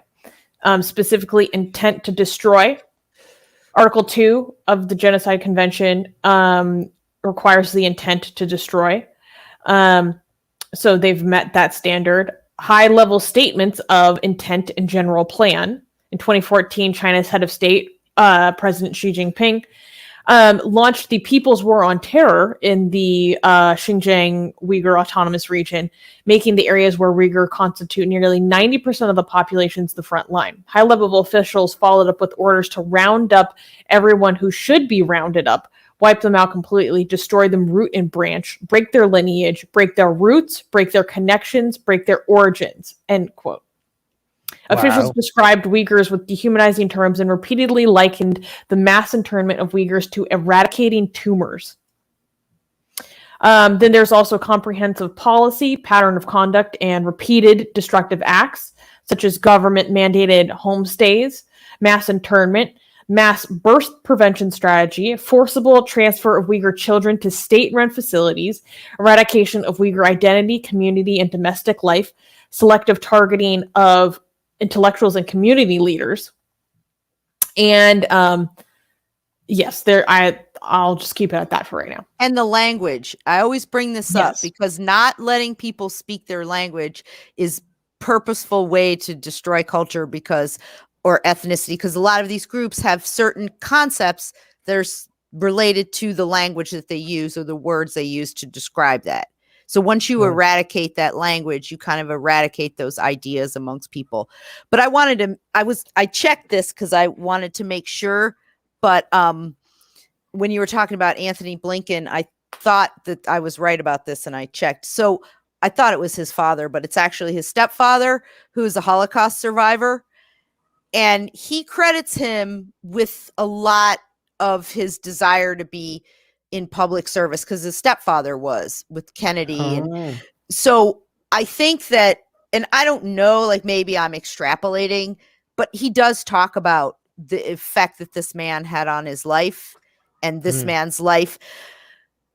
The fact that he is out there advocating in a way to help, people who are being marginalized or their human rights are violated. It's kind of interesting to me because he does talk a lot about how his Holocaust survivor stepfather made such an impact on him. And also CCP does use fringe acts of terror by some groups within the Uyghur to do collective punishment on the entire population, right? So there are like a very few groups of people there that have committed some radical attacks in China. But again, this is always like goes back to what we were saying earlier. Every time something like this happens, the governments try to step in and use the fear and the demand for the anger and the fear and the demand for protection and the demand for revenge as an excuse to commit such mass human rights violations. And I don't think anybody has done that to the extreme that the CCP has. We don't have a bigger example of this, right? And it's so obvious too. Like, so someone sent me basically a state-made documentary about terror in Xinjiang, like propaganda. I don't know if they knew that it was propaganda because they're like, watch this to learn more about the background behind this. Well, this is the state's version of these actions and their success in these policies. And you watch the media that they put out and it's very explicit that this is like a collective thing. Someone is saying wait, where did it go? Shoot. Someone said that this is worse than Auschwitz. No. Okay. No. I wasn't saying you to you. I mean, it's not worse than that. Well, I was going to say it is certainly more technologically advanced. Yeah, but guys, come on. It's not as bad as that. Come on. There's a lot of things we don't know. But guys, we're talking about they're gassing them or feeding them into ovens. Guys, it's not even close. Okay, this is the worst, one of the worst human rights violations of our lifetime, but it doesn't give even you can. I'm not saying don't compare things because you can compare things and say like, well, yeah, that was a lot worse, but that one was like 9 million people, gas in gas chambers. 9 million. We're now talking about in China again. I'm not trying to say that this is not bad what's happening in China, all right? This is really bad, but we're talking about 2 million people in camps. But when it comes to what Auschwitz, we're talking about 9 million people put to death. It's like that, it's not the same. Okay. Again, I hate saying this because it seems like I'm dismissing how horrible is what's happening in China.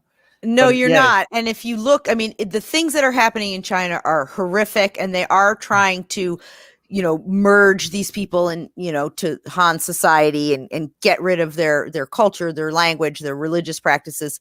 But even just looking at the CCP footage of the camps that they're in, the conditions are 1,000 times better than the conditions. Yeah. The roof over their head or the beds.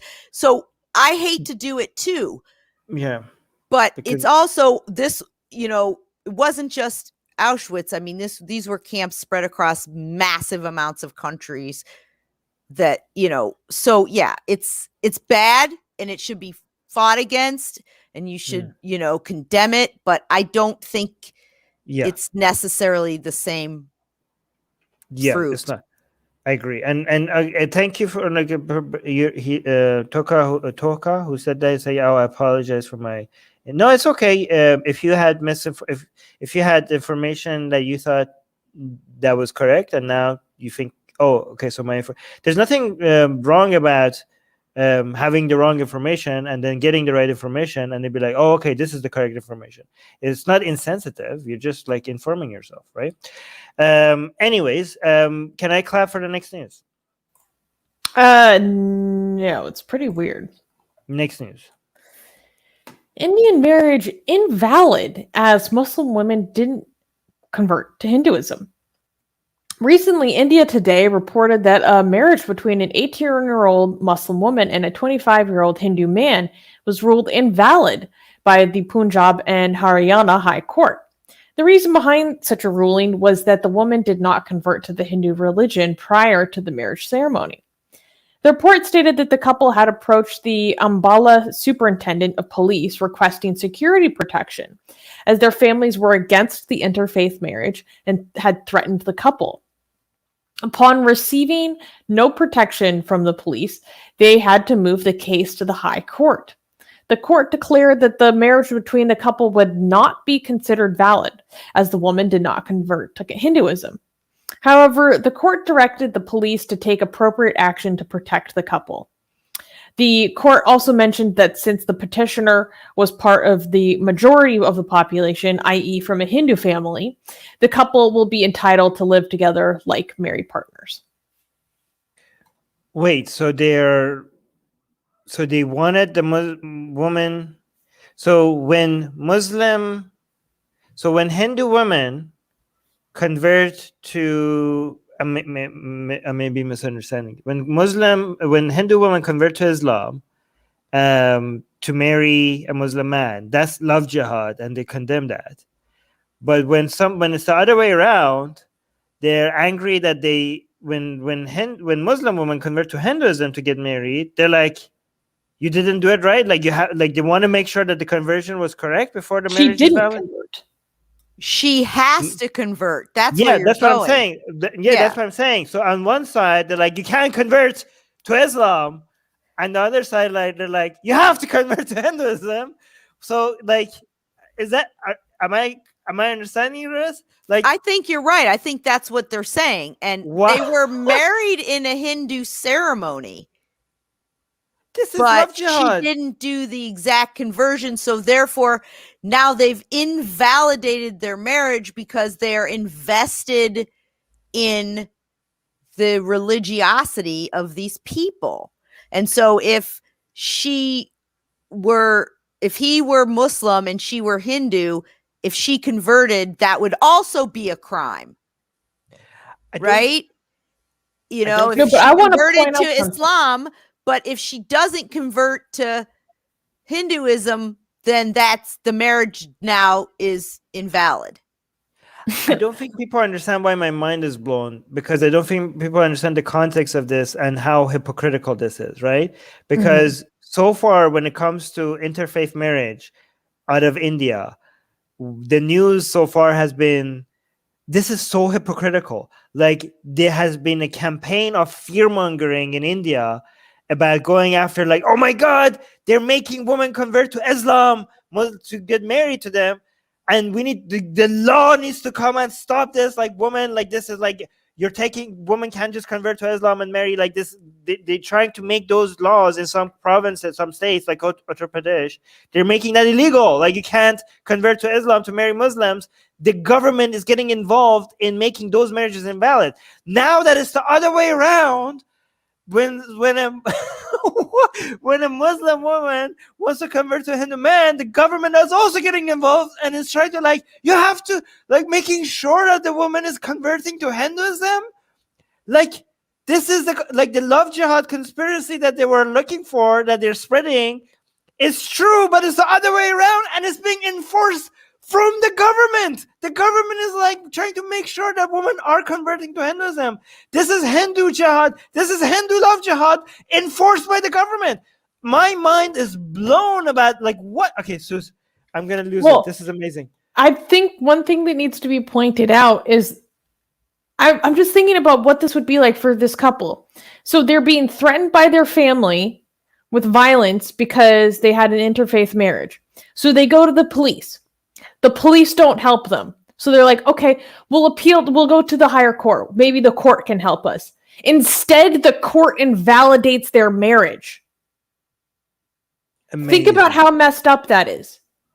Well, to be fair, the court did grant them that protection, but it still invalidated their marriage over this reason. And It's I so don't messed up. know if married people have certain rights conferred on them or special privileges conferred on them by the government of India like they do in the United States. But so now all those protections that someone might have from a legal marriage don't exist, but they can still live together. Almost as if they hadn't said you're allowed to live together, they wouldn't be able to live together.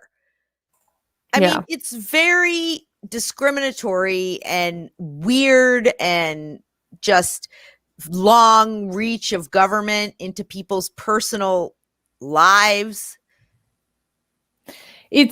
It's really frustrating. So here's a little bit more background. The court noted that the marriage between a Muslim woman and a Hindu man in accordance with Hindu rites and ceremonies, prima facie, won't be valid as the woman did not convert to the Hindu religion before solemnization of their marriage in accordance with Hindu rites and ceremonies. So that's what matters here?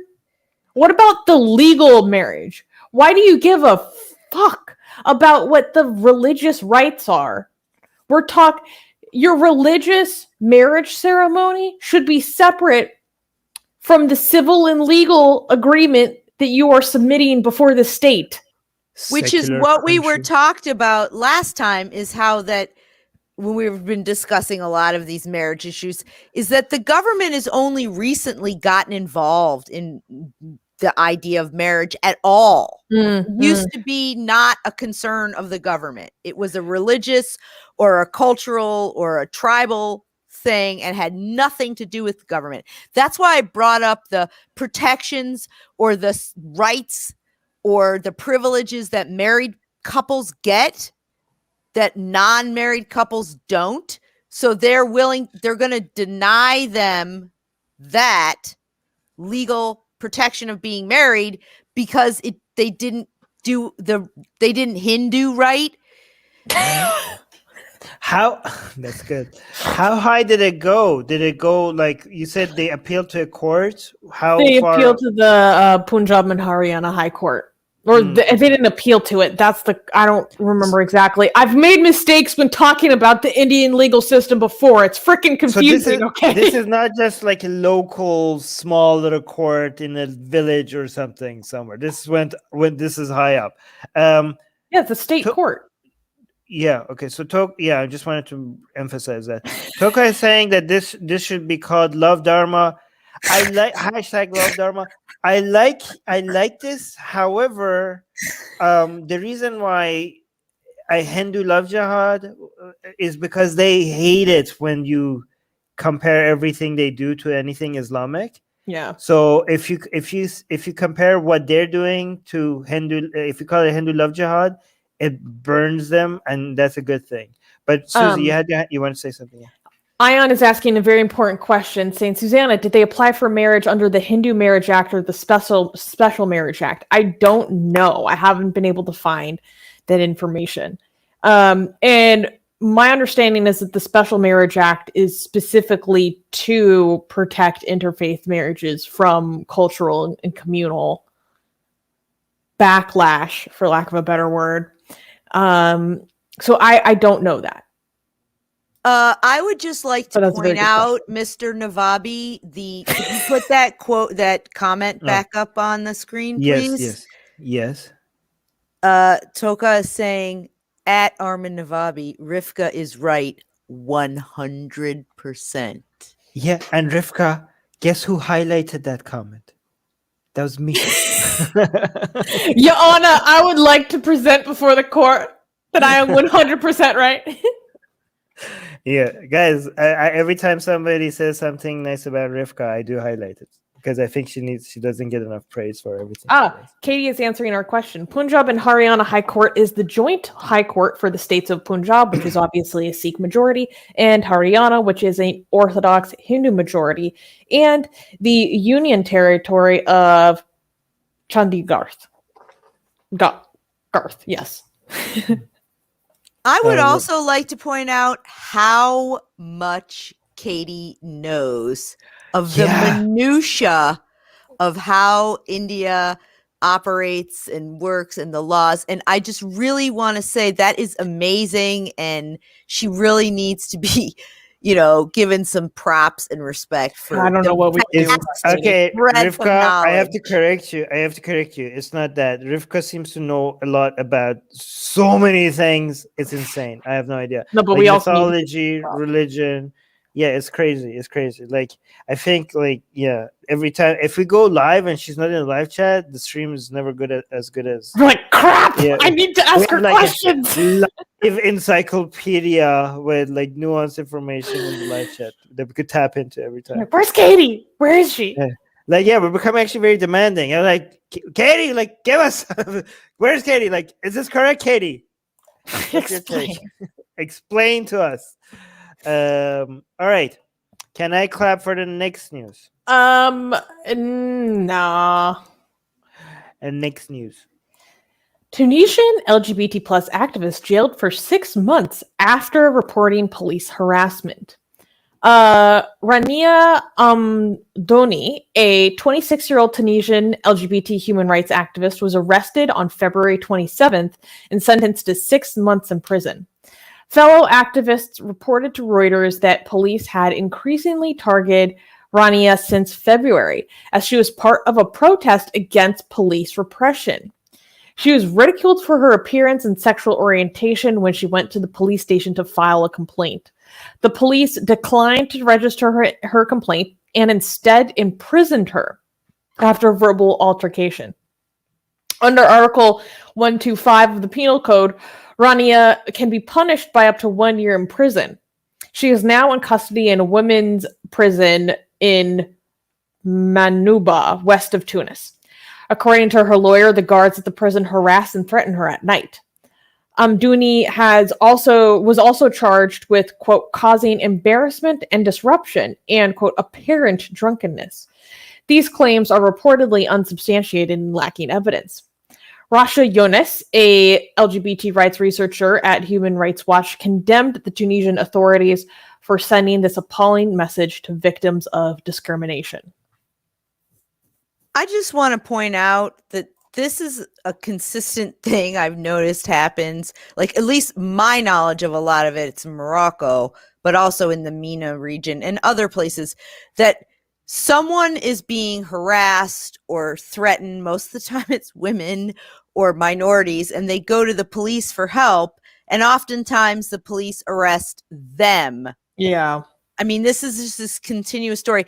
And the police are saying that she was screaming and yelling, and, that's part of their disturbance. And the thing is, apparently in Tunisia, insulting the police is punishable by up to 1 year in prison. So if you insult a police officer, I'm not sure what that means, but it seems like there's probably a wide latitude for what people would describe as insulting. So, I mean, that in and of itself is something that has to be talked about. That we're not talking about physical violence or obstruction of justice or any of that stuff, just insulting them. And I would just like to say that just seems really discriminatory too, that, they get some sort of higher standard for what you're not allowed to say to them, And I don't know. I live in the United States where the Supreme Court has ruled that you can tell the police officer to F off or, and it's not against law. It won't necessarily protect you in the moment, but I just wanted to bring that up. I do have to give some, context, and then I'm going to take it back as soon as I give it, because Tunisia is one of the few Islamic countries that you don't even get to be an openly LGBT activist, right? So, but you don't get cookies for that because you're being complained to the worst of the worst, right? So I just wanted to point that out, right? But a lot of people usually just dismiss all of these Islamic countries as the same. They're not. Tunisia is a lot more, a lot less. I don't want to say more liberal because they're not liberal compared to like where it actually means to be liberal. Just maybe like less authoritarian when it comes to less Sharia based, less Islamic, all good things. But again, that shouldn't make us not highlight stuff like this just because they're better than the worst countries on the planet. I think that one thing that's interesting about like Tunisia and some of the other countries in North Africa, but Tunisia especially, there's this sense of their Africanness as unique and separate from Islam. And there seems to be a lot of understanding about the colonization of that region by Islam. So I think that in some ways really contributes to their, I don't know, they call it in Morocco the soft Islam, a little more secular, and the Berbers being those indigenous people of this region since before even Judaism, so that has this understanding of themselves as Africans, and then their own group in terms of how Islam came and kind of colonized them, more so than in some other countries, I think. At least it seems like that to me. Rivka, I highlighted this earlier. You didn't see. I just want to see. And also, you get your own. I'm officially a simp for Rivka now. Yay. All right. Should we go to the last news? It's not the last news. It's the last news, and then we have Atheist Republic news. Yes, you're right. Sorry. Can we clap second to last? Can we clap for the second to last news? Let's do it because I'm excited to get into some Catholic nonsense. Next news. Pope Francis says Catholic Church can't bless same-sex marriages as it's because God can't bless sin. We didn't need your blessing anyways. Who cares? No, I'm kidding. In the Vatican City, the Vatican issued a statement indicating that the Catholic Church will not bless same-sex marriages. The statement remarked that the blessing of same-sex unions cannot be lawful, according to Catholic doctrine. A Pew survey demonstrated that more than half of Catholics in the United States are in favor of same-sex marriage. Wow. The Pope has a complicated relationship with the LGBTQ community, largely resulting from this long-standing controversy. He has supported civil unions for same-sex couples instead of same-sex marriages during his tenure as the Archbishop of Buenos Aires. To support their decision, the church indicated that the decision was not intended to be a measure of unjust discrimination, but rather to preserve the perceived sanctity of the union between men and women as a liturgical rite. It is discrimination, even if you don't call it that. I just want to say, so many people are in love with hippie Pope, and he's still the Pope. He is still the head of a 500-year-old P-file cult. 2000. Put some respect on my name, Rivka. Well, it's only the oldest institution in the West, okay? But they weren't always celibate. True. All right, so guys, but whatever. But he's still the Pope, so I don't know what people are expecting from hippy dippy Pope. And I also think that he wants to have it both ways, and it may actually change because so many Catholics, especially American Catholics, get divorced. You didn't used to be able to get divorced. It was a terrible, terrible thing. And I just want to say one more thing about him protecting this tradition. Tradition is just dead people's baggage. Stop carrying it. Tradition means that I get my woman by invading the next door village and killing all their men and stealing their women. That's tradition. So, but yeah, again, and people who like, oh, I think this Pope was progressive. He was supposed to be the good one. Like, you guys have no idea. Like, you have not been paying attention. The Pope said nothing that was in contradiction to Catholic doctrine before, right? I always tell people,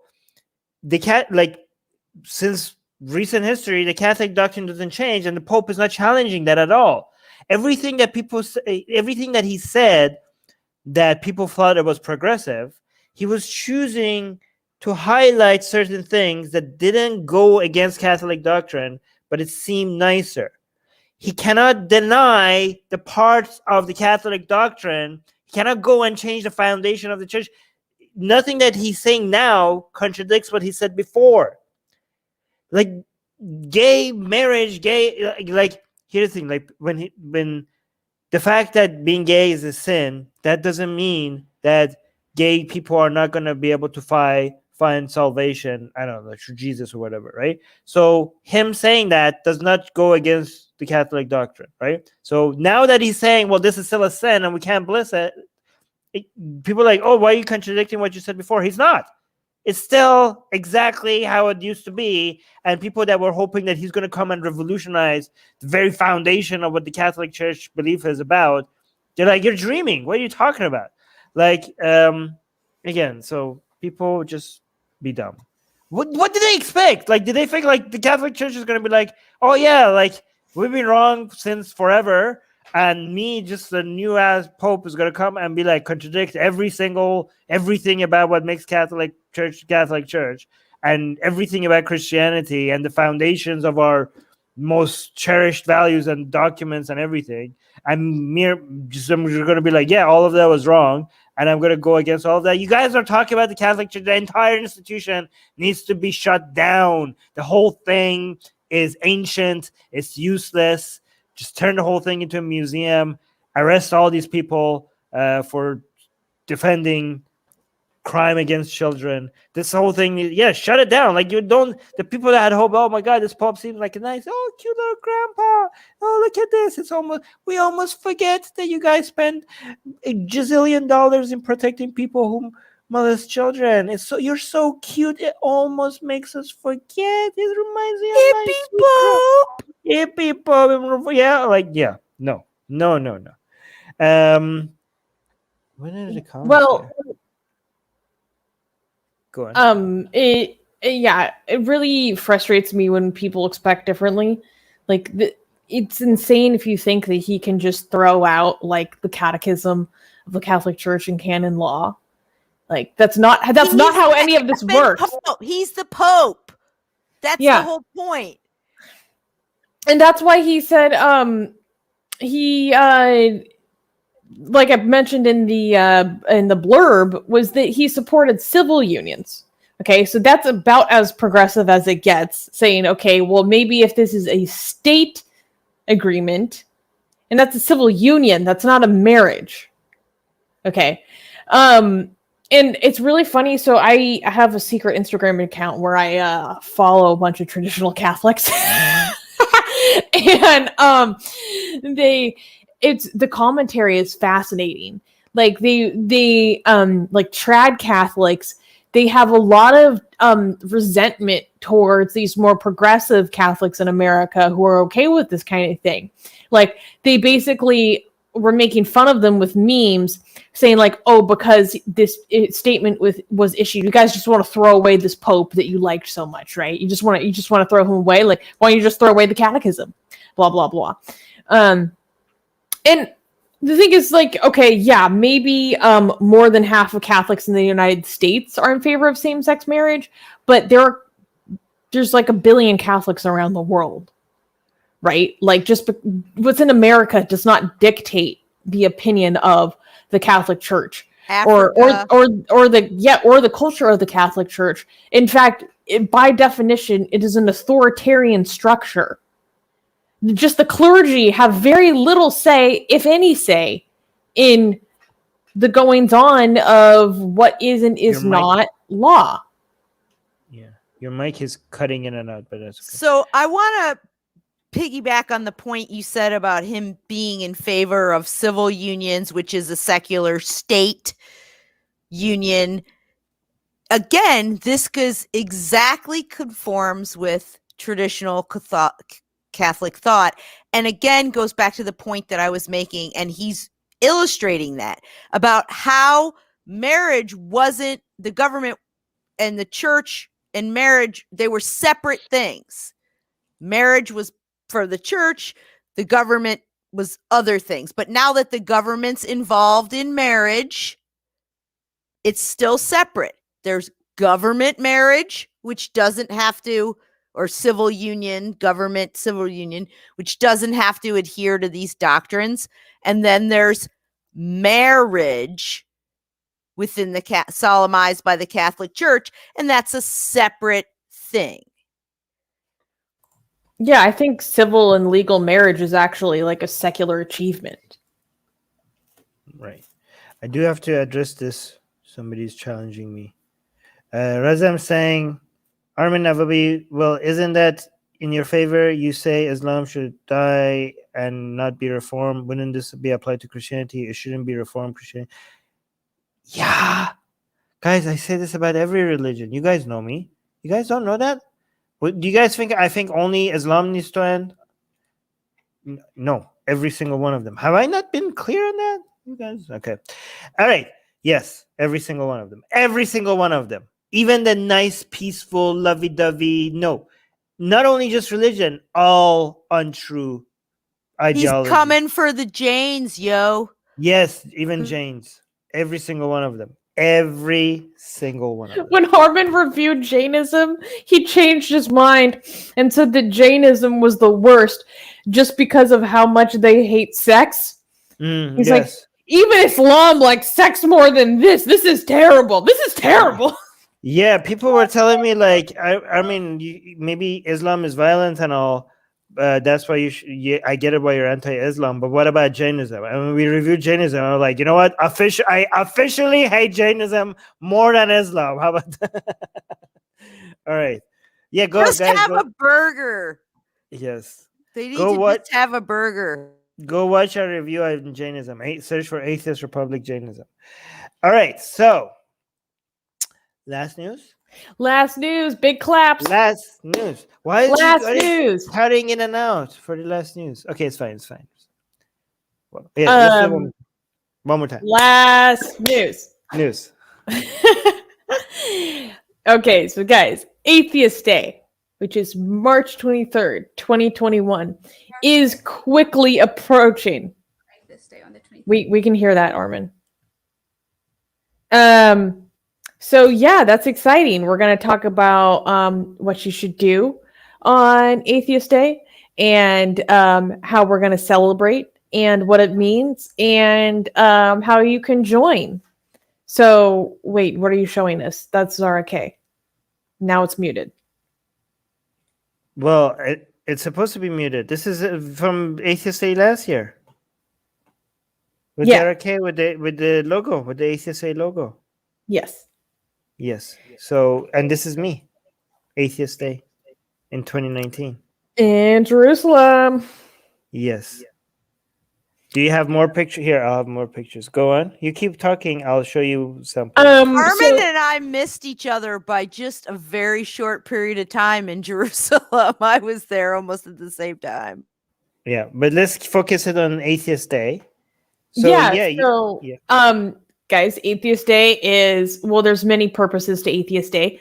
One of them is to help other atheists find community. So if you're on March 23rd, use the hashtag Atheist Day so you can help find other atheists. And it's also to normalize atheism.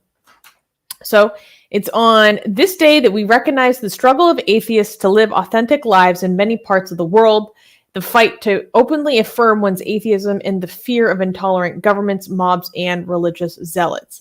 Armin is showing a little ad that we made for it, that I made for it recently, to let you guys know ahead of time when it's happening. So on March 23rd, we shall take a stand for our right to be treated equally, and for those of us in countries where atheists are persecuted or live under a threat of death. And so it's it serves multiple purposes. So it's a circle, represents many things, but also it's a very nondescript logo, right? Like if someone just sees you with a green circle, that doesn't necessarily openly identify you as an atheist. It's like, oh, it's just a green circle. I don't know what you're talking about. So of course, if you guys are using this hashtag this year, like do it in a way that is safe for you. That's important. You're responsible for your own safety in this way. So it doesn't have to be your face. It doesn't have to be anything identifying. You don't have to be an atheist. You could be a religious person who thinks that demonizing people for their non-belief, or worse, persecuting them legally or killing them is wrong. You oppose that, and you can show your support to other or people who are non-believers. So yeah, get excited for March 23rd. And make sure you use the hashtag Atheist Day. And obviously, because of COVID, unfortunately, for the second year in a row, we cannot responsibly tell people to meet in person, which is why we are promoting using the hashtag. And also, Susanna, I can't hear you. It's okay. Oh, I lost her. Okay. No, I'm not saying anything. Oh, I wanted to say also, as far as Atheist Day, we're here. We're atheists. Get used to it. I do want to encourage, though, people who are not atheists also to celebrate atheists, to celebrate Atheist Day. Just if you know an atheist, go tell them Happy Atheist Day, and just to show that you're somebody that doesn't have a problem with people being atheists, just to increase tolerance of atheists around the world. Just maybe you get to know that who's the atheist in your family or in your work, or in people on Facebook. You can message people who are atheists and just tell them Happy Atheist Day. This means a lot if it comes from people who are not atheists, just to show that they're not part of demonizing atheists. They're not part of ostracizing them. Yes, we have disagreements. Yes, we're not going to hold back on our disagreements. We're going to, we can even fight ideologically against each other in fun. It's fun to have, ideological fights with each other, but we can be friends. We can be neighbors. We can be co-workers. We can be family. Just show people you're like, yeah, I'm a Muslim, but I'm against all the aggression, killing, torture, imprisonment, hate, and demonization of atheists, and that's why I celebrate Atheist Day. Right? You could be like, you could send that message again. And I also want to tell people who do think that they're religious people who accept atheists, not to ever make that conditional upon people's silence. Right? So there are a lot of Muslims and Christians who say, I have atheist friends and I like them because they don't trash religion. Okay? We are not here to make atheism acceptable, conditional on our silence on certain ideas, right? For example, we think that if you're a Muslim, we don't think that you should be accepted in society, or in workplaces, or in schools, or by families, even if you're a Muslim, as long as you don't talk about Islam. No, you should be able to talk about Islam. You should be able to tell why you're a Muslim and why you think other people should be Muslim. If you're a Christian, we don't think your acceptance, people accepting you as a Christian, should not be conditional on you shutting up about Christianity. We think you should be accepted in society, even if you want to preach Christianity. Okay. Likewise, as atheists, some of us don't want to talk about religion. Some of us want to talk about religion. Some of us want to say why we hate religion, why we think it's a destructive source of everything, right? And basically, we want to be able to say that, right? And we don't think you saying that we accept atheists who are silent, you're making acceptance of atheists conditional on their silence, and that's not acceptance. That's not the kind of acceptance that we're looking for, right? We can hate each other's ideas while we accept each other as people, right? That's possible. It's like we could passionately fight each other's ideas while we befriend each other personally. That is not a contradiction. I just want to say that to agree with you, because I think that this expectation that atheists, non-religious, secular people should just be quiet rather than point out sometimes, their views or why they think this is wrong or what they don't agree with is another form of religious privilege, that religious people feel free and able to bring their ideology, their God, their religiosity into discussions. But if you disagree, the onus is on you as the atheist or the non-religious person to be quiet. And that is a form of religious privilege, that they get to say what they think or believe, but you are shamed into silence because religion has some sort of sacrosanct, place in the culture or in the discussion. And it's not true. And the onus isn't on us to be quiet. Toka is saying, as a believing Christian, I support the right of atheists to live without the fear of persecution and targeted harassment. That's great. And also, I hope they're right to speak against Christianity as well, right, Toka? I also want to highlight here, Aryan is saying, fuck Atheist Day. We don't need a special day for fuck's sakes. Aryan, you are not the king of atheists. You do not speak on behalf of all atheists. So no, fuck you instead. You could say, I don't need an Atheist Day. Just because you don't need it, you don't get to decide what the rest of us want to do. This Atheist Day is not forced upon anybody. Anybody who doesn't like to celebrate Atheist Day can choose to fuck Newsflash, it's off. now mandatory. Can choose to fuck off and not celebrate them. Nobody's forcing this upon anyone. So fuck you. If we want to celebrate it, we will go ahead and do so. And you don't get to speak on behalf of all of us. So go fuck yourself. Yeah. So yeah, that was that. Anything? Yeah, maybe we'll think about that. Okay, cool. Anything else you guys want to add before we go? No, I hope happy Nowruz again. Oh, thank you. Yeah, remember to use the hashtag. It's coming up soon. And have a good evening, Habibis.